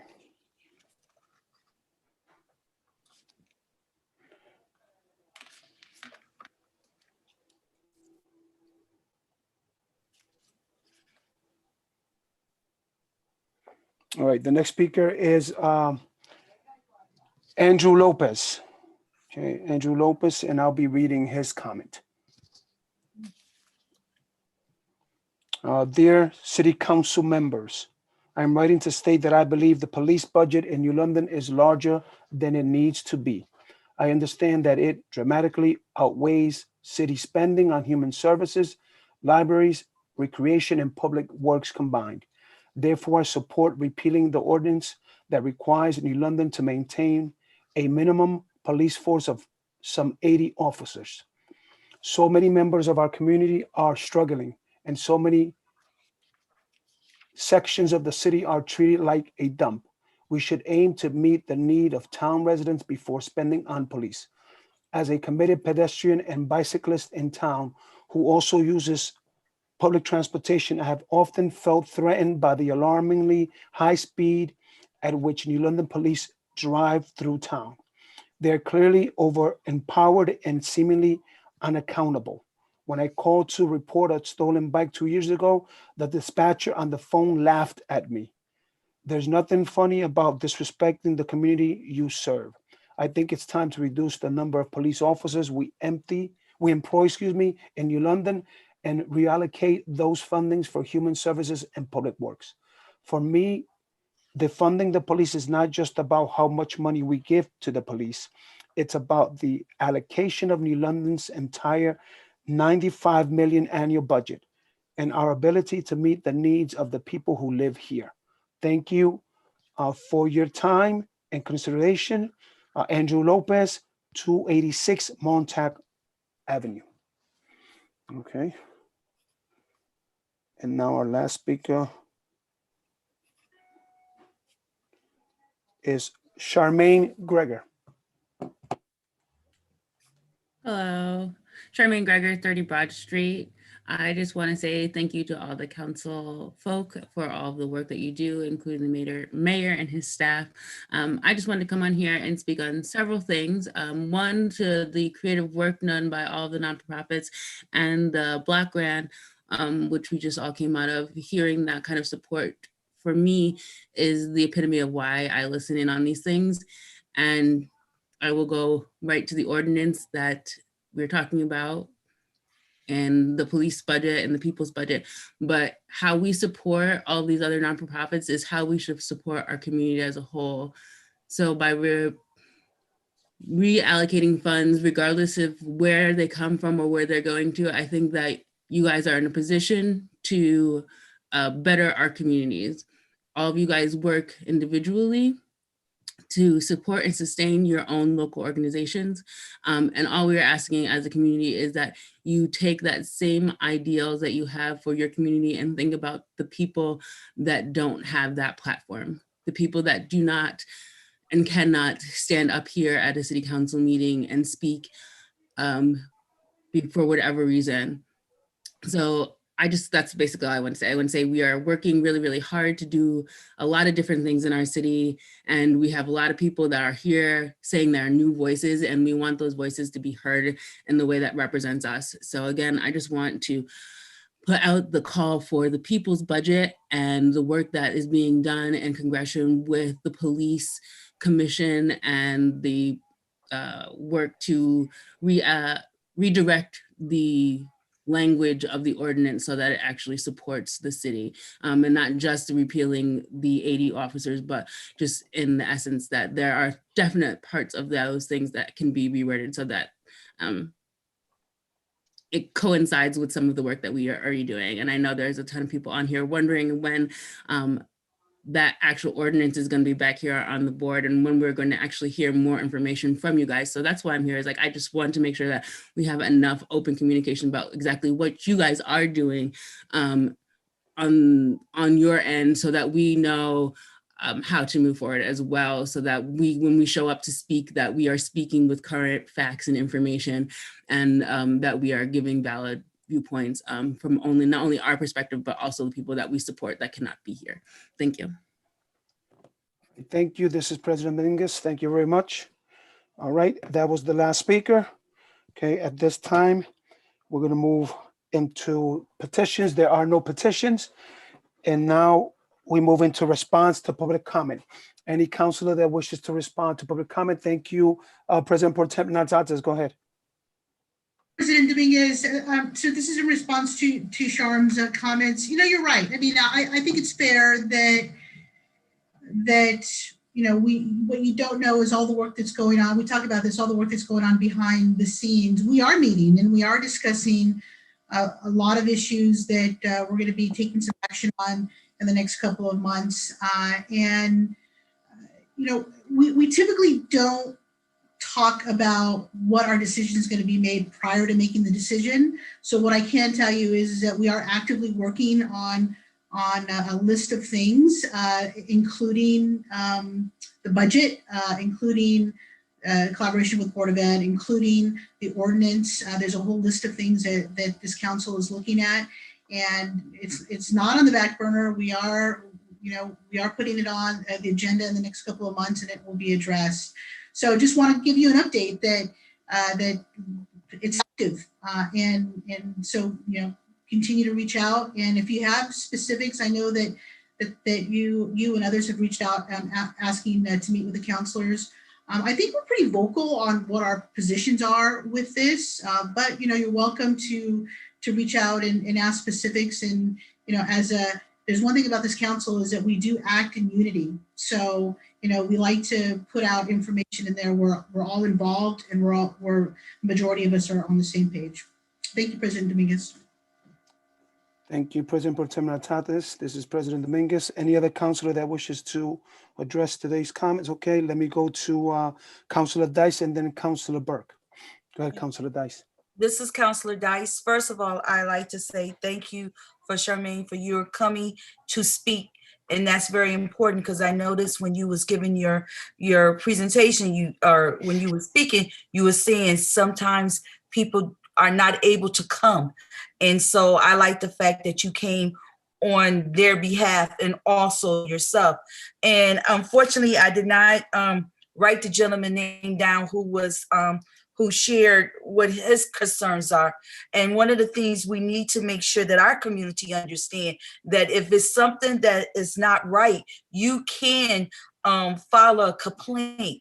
And if a police officer did not interact with you properly, it's important to go to the website, to go and fill out the forms to file a complaint, because your voice is important, and your service that you receive from our community is also important. So I just want to stress that for the young person, or for the person who shared about feeling that not receiving the proper services that they were inquiring for the loss of their bike being taken, and just the direct conversation. This was Councilor Dice speaking. Thank you. Okay, thank you, Councilor Dice. At this time, I'm going to have Councilor Burke. Go ahead, Councilor Burke. Thank you very much, President Dominguez. This is Councilor Burke. To Andrew Lopez, first of all, I empathize. My first probably 4 years in the city of New London was as exclusively a pedestrian and a bike rider and a skateboarder. So I definitely empathize with those struggles, but, and how we want to make our city, a better place for commuters, like yourselves, who are, good for the environment, and one of the economically beneficial aspects of New London, that it is very bikeable and walkable. And to both Andrew Lopez and to Sharms's points, I've made this clear in the past. I support the ordinance as presented by the electors to repeal the mandated minimum number of police officers, and I broadly, support reallocating funds from New London Police Department to Public Works, to Human Services, and to Education. And I'm sure that, again, we will get into these discussions very shortly. For anyone that would like, my phone number is posted right on the website. I know many of us on this council have, a lot of great communication and open doors. So if I appreciate you pushing for us for transparency. Pick up the phone, give us a call. But one thing real quickly, we hear a lot in this conversation, Sharma's mentioned the people's budget, that in the protests this past spring, which happened shortly after New London's municipal budget was already adopted, that protesters were told that it was too late because the last fiscal year's budget were already adopted. And, I understand that because of the timing, that is the way it works. So I just wanted to remind those in the audience and my colleagues tonight that in the fiscal year 2020 and 21, the New Haven Police Department was cut by $4 million, and the Hartford Police Department was cut by $1 million. So I understand that this is a very sensitive topic and is going to require a lot of conversation and back and forth and nuance, but I'm just happy that are the council, that are advocates of the community, the mayor's appointed task force are starting these conversations now. Because we'll have a lot of work to do by the time the budget is adopted. So thanks everyone very much, and hope you enjoy the rest of your night. Okay, this is President Dominguez speaking. Thank you, Councilor Burke. Any other councilor that wishes to address response to public comment? Okay, seeing none, we should move on. Go ahead, Councilor Booker. Yes, thank you, President Dominguez. This is Councilor Booker. I just want to say thank you. Thank you to everyone who spoke during the public comment tonight. Your active participation in New London is crucial to its success as a community. And thank you to everyone who was in attendance this evening. And also thank you to all 24 organizations that spoke tonight during the Public Welfare Committee for your commitment and dedication to all of our residents. This is Councilor Booker. Thank you. All right, this is President Dominguez. Thank you, Councilor Booker. All right, I think that's it. Anybody else, just in case? All right, seeing none, let's continue on. All right, reports and communication, Director of Law. Any questions for Attorney Landrigan? Councilors, let's go to Councilor Burke, and then we'll go to Councilor Sadi. Thank you very much, President Dominguez. Pardon me while I find the page number. Through you to Attorney Landrigan. Jeff, I'm struggling to pull the page up, but the one I want to talk about is the state pier. Pardon me while I can't pull it up, but if you just want to give us summary what's going on the general side, number 2, DEP. Just if you want to give us an update in our saga and David versus Goliath. Sure, Attorney Jeffrey Landrigan. There isn't too much. The saga is sort of in a waiting period right now. The Department of Energy Environmental Protection hearing is going to begin the end of March. March 30th is the first day. So there are some procedural filings that will happen between now and then. There is a report on proposed witnesses and testimony due next Friday. Then there will be a public hearing in the middle of March. I believe right around St. Patrick's Day. It might be about March 15th, in which any public person can make a comment to the hearing officer, and then the testimony and evidence will begin the end of March, March 30th. It's presently scheduled to last 4 days, March 30th and 31st, and then April 6th and 7th. And so we have we're working on our final argument and our exhibits and our list of witnesses so that we can present it next Friday, and look forward to having our day in front of the hearing officer the end of March. Thanks for the update. This is Councilor Burke. Nothing further. Thank you, President Dominguez. Okay, President Dominguez, go ahead, Councilor Sadi.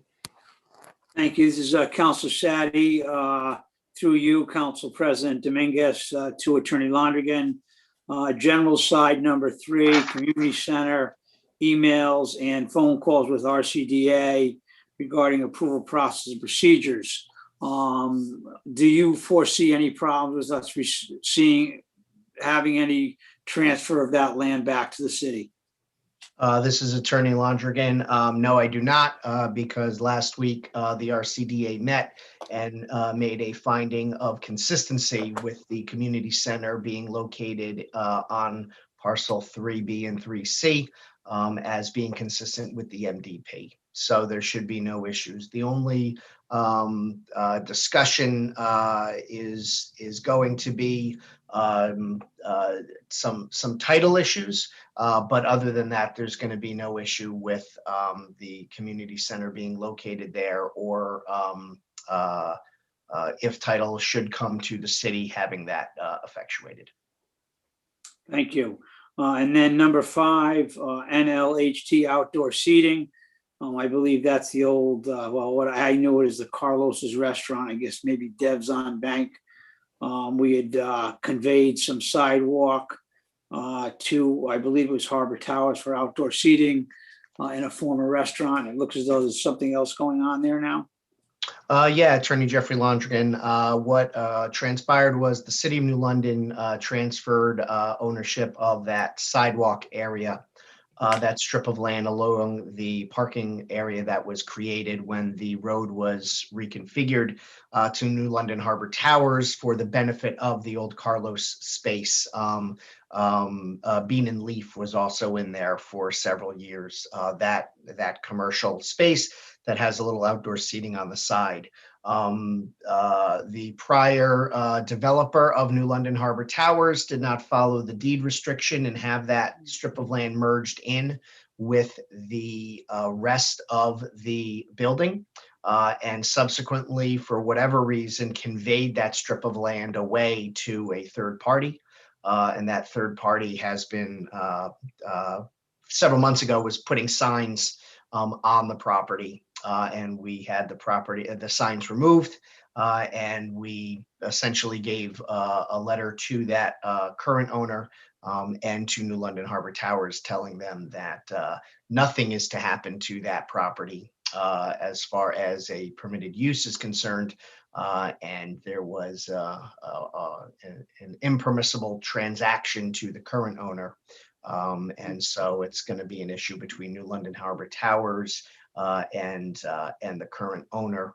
Our role in it is just to make sure that there are no impermissible uses on that strip of land until such time as the property is conveyed to New London Harbor Towers back the way it should have been and merged in with the building proper, so that it can't be impermissibly split off in the future.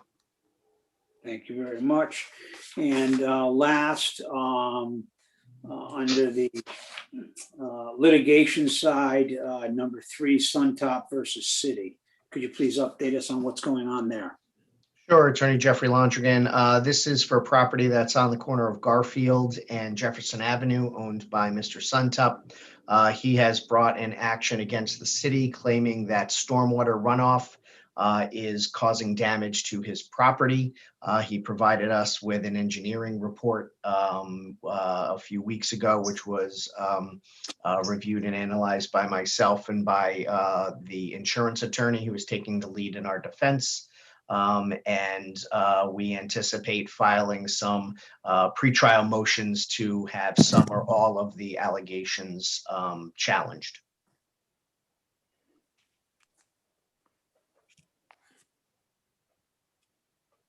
Thank you very much. No further questions. This is Councilor John Sadi.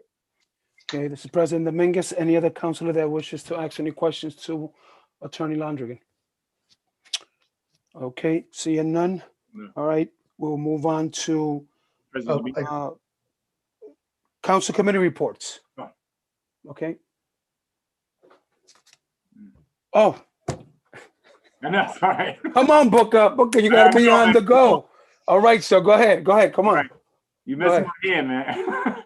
All right, through you, President Dominguez, to Attorney Londrigan, I just want to thank you, Attorney Londrigan, for sending a follow-up email with additional background information in regards to the ordinance on the use of the feather flag. So I appreciate that. And also thank you also for speaking with the city zoning enforcement officer regarding my question as well. So I just want to thank you. Thank you. You're welcome. Mm-hmm. Okay. All right, Councilor Booker, you all said. This is President Dominguez. I'm all set. I have no further questions. All right, Thank sir. you. Just Yeah. making sure. All right, so at this time, we're gonna go into council committee reports. Let's have Councilor Burke. Thank you very much, President Dominguez. This is Councilor Burke. Earlier this evening, the City Council's Public Works Committee met at 5 o'clock with invitees, ODP Director Felix Reyes and our Blight Officer Omi Morales, where the Public Works Committee was provided with a report on blight instances in citations in the past in 2020. The blight officer and Director Reyes answered questions of council, and it was a great discussion. And we'll, as mentioned by Director Reyes, we're going to try to do it more often. So ideally quarterly, and that's that. Thank you very much. President Dominguez speaking. Thank you, Councilor Burke. At this time, I will go to Councilor Dice, who had a public welfare meeting today. Go ahead. Good evening. This is Councilor Dice. We at 5:30 p.m. on I forgot on February 16th, we had a public welfare committee meeting, the CDBG first public hearing. And this funding is for low and moderate income organizations that serve that clientele. We had a total of 24 speakers, but the New London Recreation Department had 3 programs. So 26 programs was represented, 24 organization.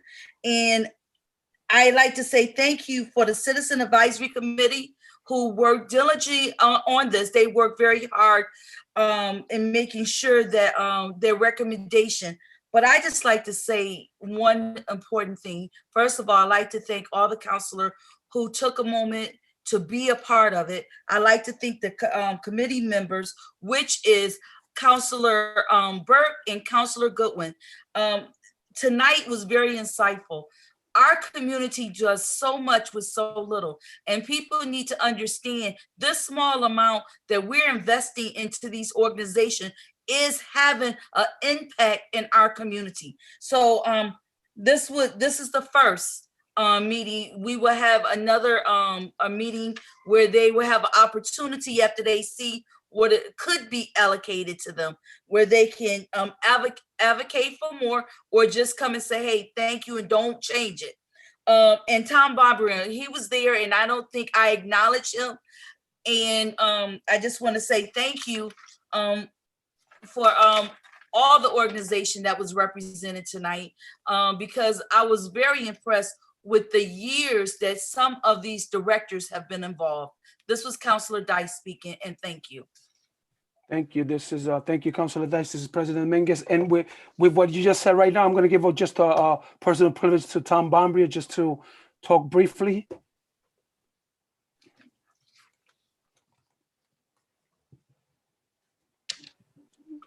Hello, Tom Bombria, Community Development, Community and Economic Development Project Coordinator. And thank you. I did not sign up to speak earlier because there were so many people, and I knew we might run out of time, and that's exactly what we did. So thank you for allowing me to say something right now.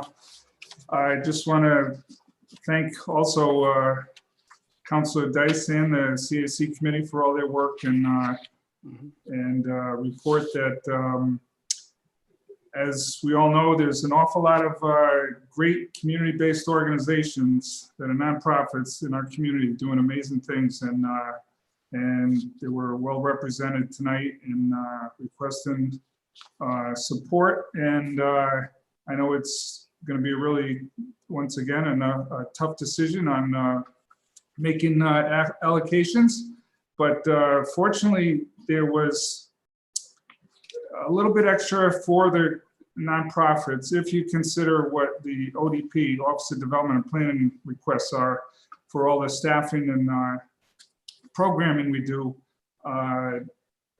The council has supported this office generously for many years, and we all appreciate that very much.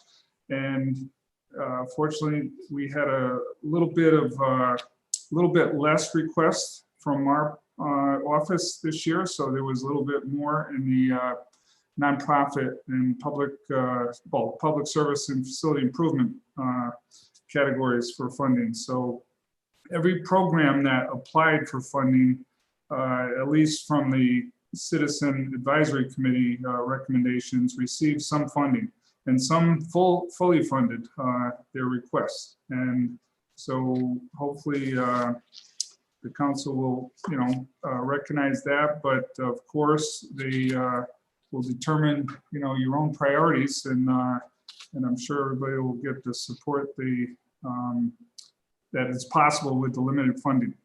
So I want to thank all your counselors for your support for this office and for what we do here to administer this money and to manage some programmings like the lead program and the housing conservation program and everything else we do to support some of the other efforts in planning and zoning. Thank you. All right, this is President Mingus. Thank you, Mr. Bombry. And once again, thank you, Councilor Dice, for acknowledging all these organizations that do a great service, not only for the London residents, but for all those that come from other towns too. At this point, I'm going to be asking Mayor Michael Passero. You're on, sir. Morning, Mr. President. Good afternoon or good evening, Mr. President. Good evening, members of council, staff, and the community. I hope you all had a great President's Day holiday and everybody got to get a bit of a break. I want to start with, it's sad news, but it's also a chance to celebrate a great person's life. Harold Akava passed between your last meeting and this. I was honored to attend the ceremony where we laid Harold to rest. He was a great man. Many of us knew him. You know, I got to meet him late in his life. So certainly I didn't get to share as much of his life with him as many other people in this community. But he served the community his whole life. He was a Buckley boy. And he was very proud of that. If you thought of anything, if you identified Harold with anything, you identified him with the Buckley School. And he lived his life across the street from the school in his family's home. He served nearly 2 decades as chairman of our Planning and Zoning Commission. So he left an indelible mark on this community serving on that commission.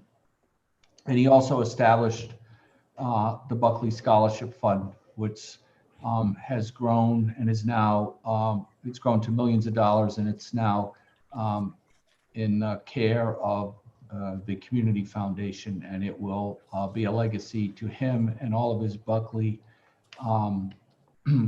colleagues, you know, for many years to come to benefit our children in this community. So we recognize and thank Harold Akava for his service. I gave his family a proclamation, as did the veterans, our Veterans Committee that recognizes all veterans that pass away. I also want to recognize Betsy Gibson. She has served until just recently as the chairwoman of the Housing Authority. Betsy came into my office shortly after my election in 2015, and she offered her services on the Housing Authority, and she told me her vision. And she showed me a picture of a child at that complex, and she told me some stories about the living conditions there. And she wanted to get on the commission to work to improve that situation, which somehow in this community we've managed to live with for years and never address.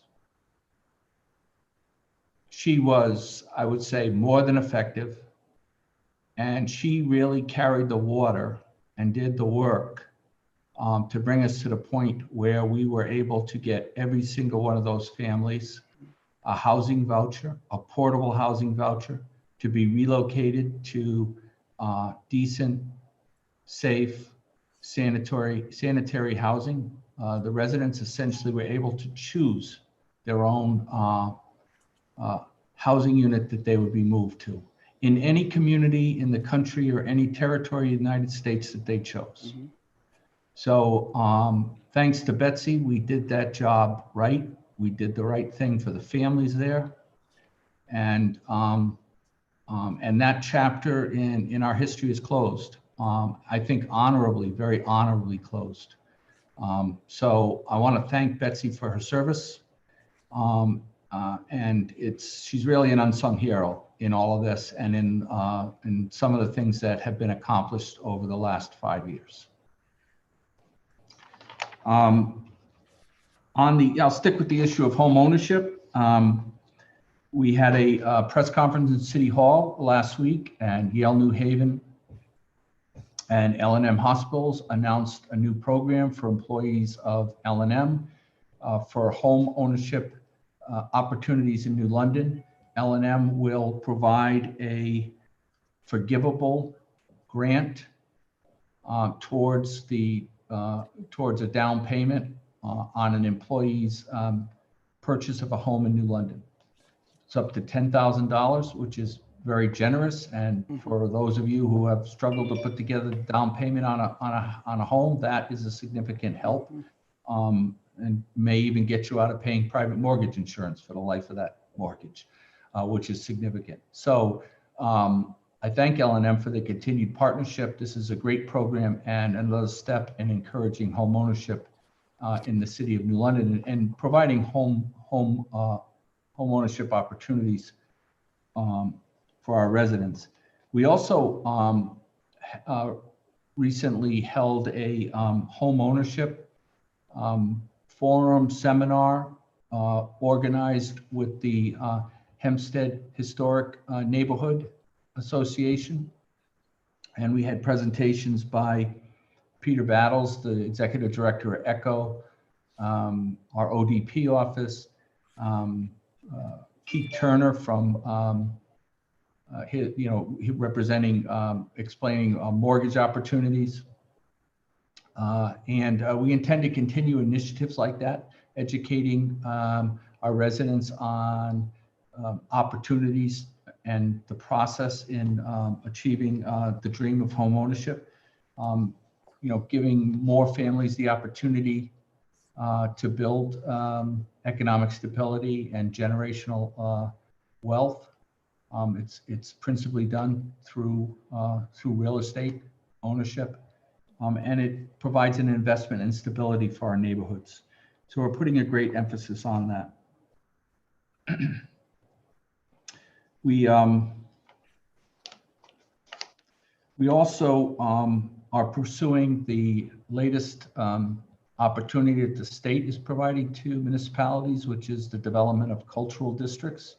We've had 2 community engagement sessions, and the next one is coming up this Thursday at 4 p.m.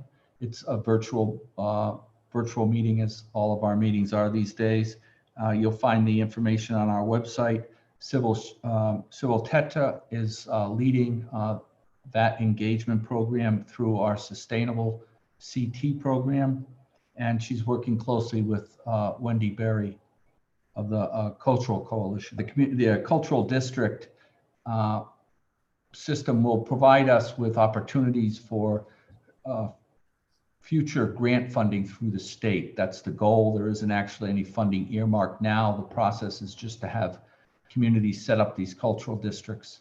New London is certainly a prime candidate for success in that area. I just want to mention that listening to the CDBG meeting earlier, chaired by Councilor Dias, it brought me back to my days as a freshman city councilor, because that was my first committee assignment was public welfare.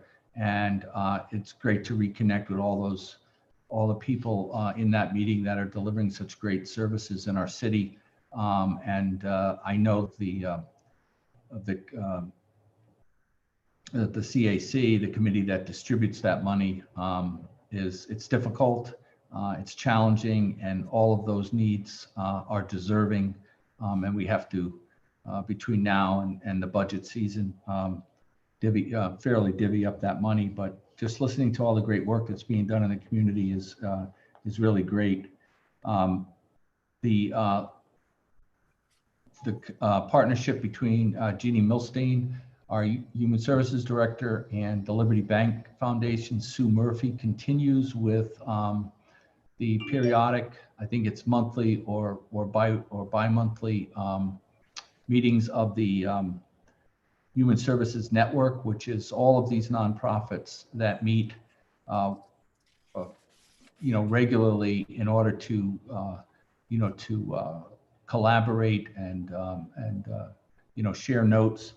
Congressman Courtney joined the last meeting. These meetings are very well attended. As Councilor Dias knows, she's completely engaged in that process. And it's really important, and it's especially important now to our recovery. Excuse me 1 minute.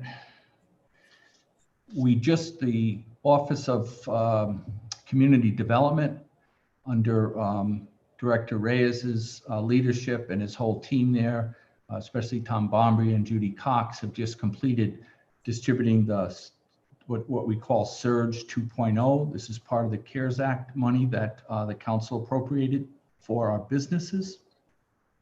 They just distributed $57,000 among our local businesses. This money was directly earmarked for help to pay utilities. So we will be paying the businesses' utility bills directly to the utilities. I think it's this is a continuing work by both the Office of Development and Planning and also our Human Services Department to distribute this CARES Act money. And they're doing an amazing job getting it out there on the street, getting it to the businesses and the families that need the help right now.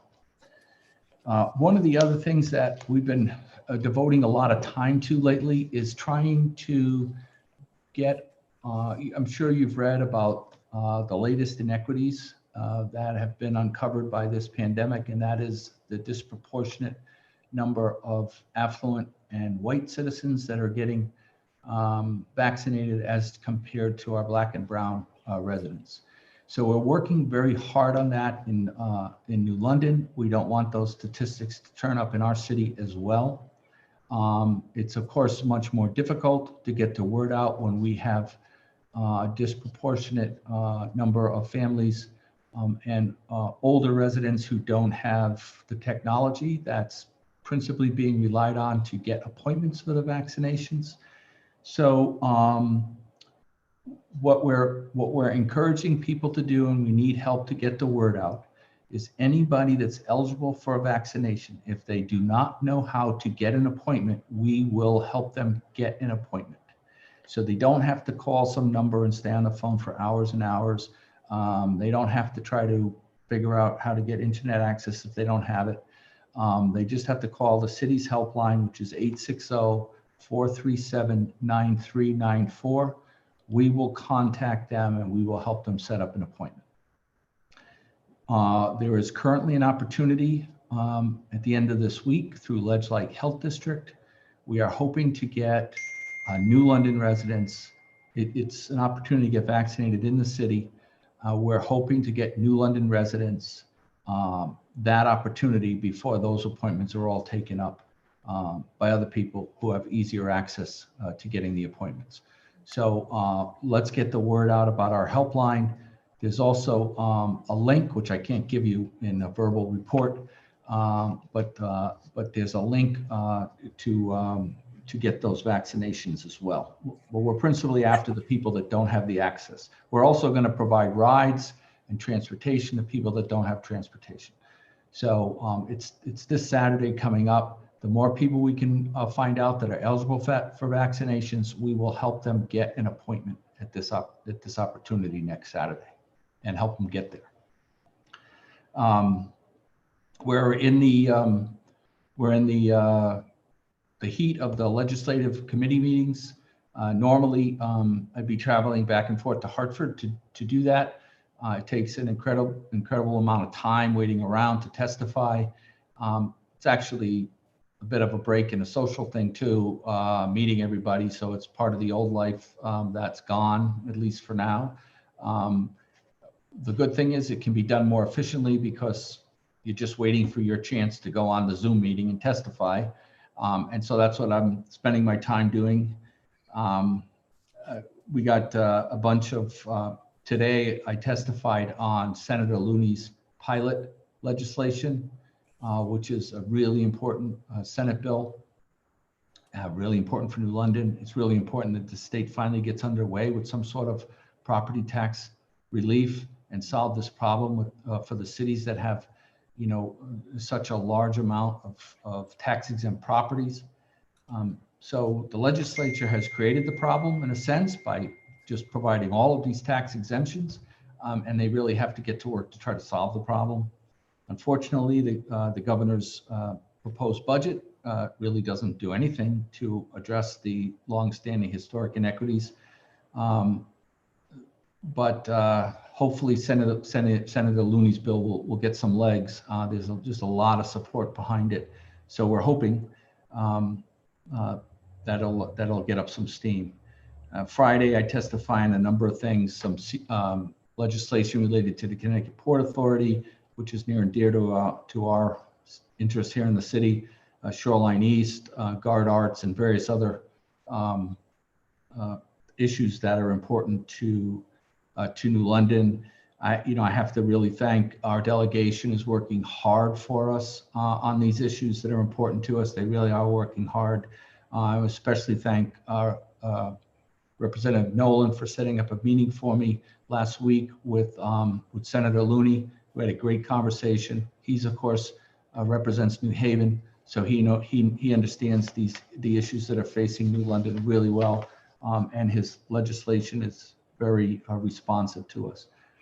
Had meetings last week with Standard & Poor's and Fitch. These are the rating agencies. We were successful a year or two ago with getting our rating bumped up a little bit.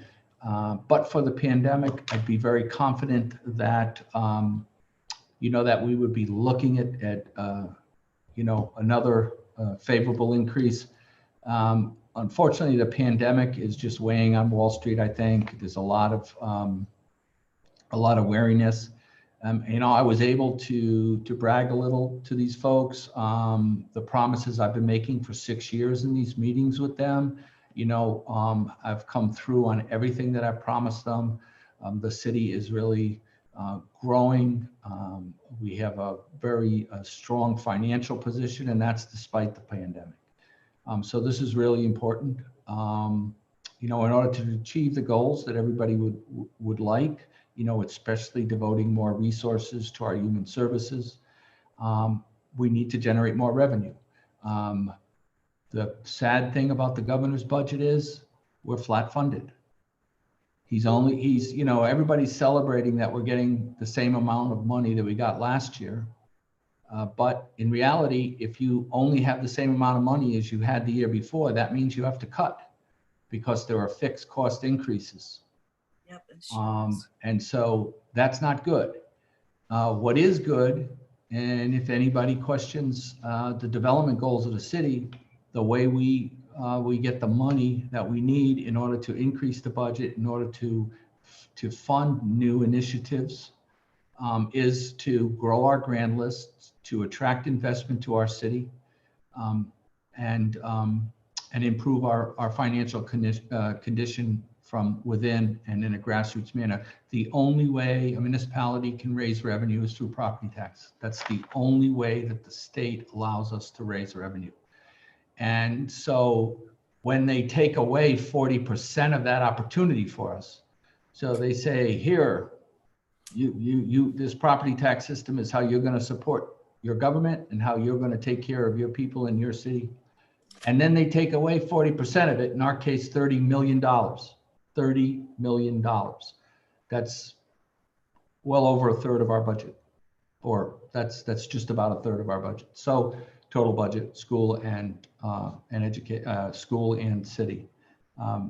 That's really having more than one arm tied behind your back, trying to do these things. So I'll wrap up just by saying that you have a city administration that's working very hard for you. We want to have more opportunities to engage for our citizens, like we did recently with the Hempstead Historic Neighborhood. So I look forward to be able to set up more of those meetings with groups of our constituents. And that's it, Mr. President. Thank you, Mayor Passo. That's fine. I don't have, I know that the stories you said and honoring the man that passed away, and also Betsy, that was important. And of course, everything else that you have said. So it's fine. Thank you. Thank you for that report. At this time, does any counselor have any questions for the mayor? All right, I see a hand there. Go ahead, Councilor Booker. Yes, thank you very much, President Dominguez. First of all, I want to say thank you, Mayor Passero, for the updates and also for speaking about the passion and commitment of our unsung heroes in our great city. You mentioned an article that was written today by Julia Bergman in the day paper titled "Vaccines Rates Among Whites Double Those of Minorities." It states the Department of Public Health has found that white residents are getting inoculated at about 2 times the rate as Black and Hispanic residents. And three of the stated reasons for this in New London are transportation, which you spoke about, and also access to the internet, which you also expanded on as well. But another one was language barrier, which was something I know that you probably would have mentioned. But I would love for you to educate the public on what is being done in the city in regards to language barriers to ensure that all residents who want the vaccination are able to receive it. Our helpline is bilingual. So if you call our helpline, you will get help in, I think we only have a capability in Spanish, but we are able to take calls from Spanish-speaking people as well as English-speaking people. All right. Thank you very much, Mayor Pastro, for clarifying that for the residents as well. Thank you. Council Booker. Yep, this is President Dominguez. Thank you, Councilor Booker. At this time, any other councilor? All right, seeing none. All right, thank you again, Mayor Michael Pastro. Thank you very much. You're more than welcome. At this time, I'm going to call on President Pro Temp Nartates, agenda. Thank you, President Dominguez. The consent agenda proposals set forth at the regular meeting of February 16, 2021 are either 1, adopted for the record, 2, referred to committee, named, 3, waived from committee to be acted upon as proposed, or 4, consented to as proposed. Can I get a second? Councilor Dice, second. Thank you. This is President Dominguez. It's been seconded by Councilor Dice. At this time, I will be reading down the list. Make sure if you want to pull it, please let me know. Okay. 7.1 A, 7.1B, C, D. Pull, Rihanna Dice. Okay, thank you. Very nice. Councilor Dice, thank you very much. Thank you. Yep. Okay. All right. E, F, G. Pull, Councilor Dice. Okay.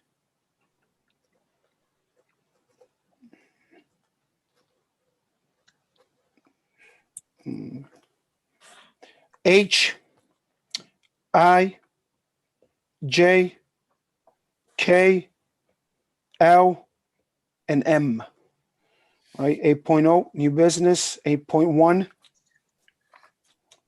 9.0, no appointments, 10.0, executive session, and then 11.0, adjournment. Okay, at this time, I'm going to call on President Pro Temp Nartates. All items having the unanimous support of the city council are hereby adopted with a single roll call vote.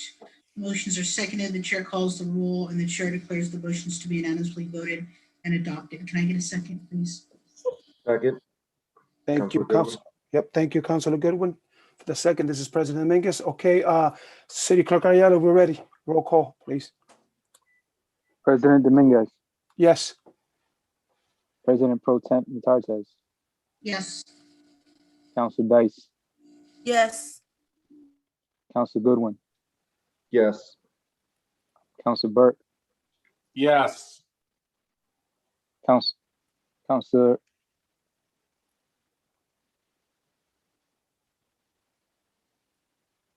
Sade. Yes. Councilor Booker Jr. Yes. 7 yes. Okay, thank you. This is President Dominguez. All right, at this time, those that have been pulled, remember to move to cam and then we'll proceed, okay? You're on, Councilor Dice, for 7.1D. Cam, move the Cam. Second, this is Councilor Sadi. Okay. Councilor Dice speaking. I just pulled this because I want to make sure that we realize that in our community, we got an opportunity to get a new port laureate and I just want to say thank you to the committee. I see Tracy Rice is still on there. I know that she's the chair, but co-chair, and it's unstable. I just want to say thank you to them because I'm looking forward to see who's going to be using spoken words to express what's going on in our community, and I appreciate this committee. Councilor Dice. Okay. So Councilor, this is President Dominguez. Councilor Dice, this is either going to be, you want to accept it for the record? Accept it for the record, excuse All me. right. No, Councilor that's Dice okay. speaking. Thank you so much. All right. All right. All those in favor? Aye. Aye. Those opposed, say nay. Okay. All right. Motion carries. All right. The next one is 7.1G. Make sure you move. Move the cam, Councilor Dice. Move the cam. Second. Thank you. This is Councilor Dice speaking. The reason why I pulled this, I wanted for the record, but I just want to make sure that the community know there was a total of 78 organizations who spoke up as a group. This is called the New London Human Service Network. And they were appalled what happened January 6th. And I don't know if as United States overall understand that January 6th is also Three Kings Day that took place at the White House it was just sad. But what I appreciate about this letter is that they're speaking up collectively together to fight injustice, whether it's health disparity, finance, and really looking to work together. So I just want to encourage our community to just take a minute to read this letter because it went to both senators and to Congressman Courtney. And it's important that collectively we need to speak up and speak out when we see things that's not right. Councilor Dice, thank you. And this is just for the record. Okay. To receive in the record. Thank you. This is President Dominguez. Thank you, Councilor Dice. All right.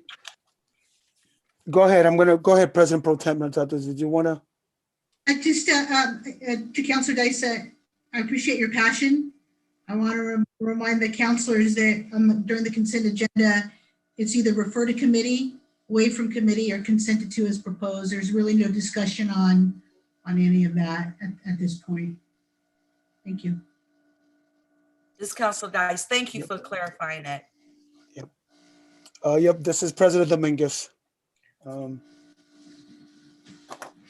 right. Okay. So with that said, I think this is going to be received for the record. Thank you. And all those in favor say aye. Aye. Okay. All those opposed say nay. All right. So the motion carries. Thank you again, Councilor Dice. All right. I think we're it. I'm just entertaining another motion. This is Councilor Sadi. I'd like to make a motion to adjourn. Second by President Pro Tem. All right. It's been seconded by Councilor Goodwin. All right. Any last? Nothing? All right. Thank you, everyone. And yes. It's Black History Month still. Thank you. Yep.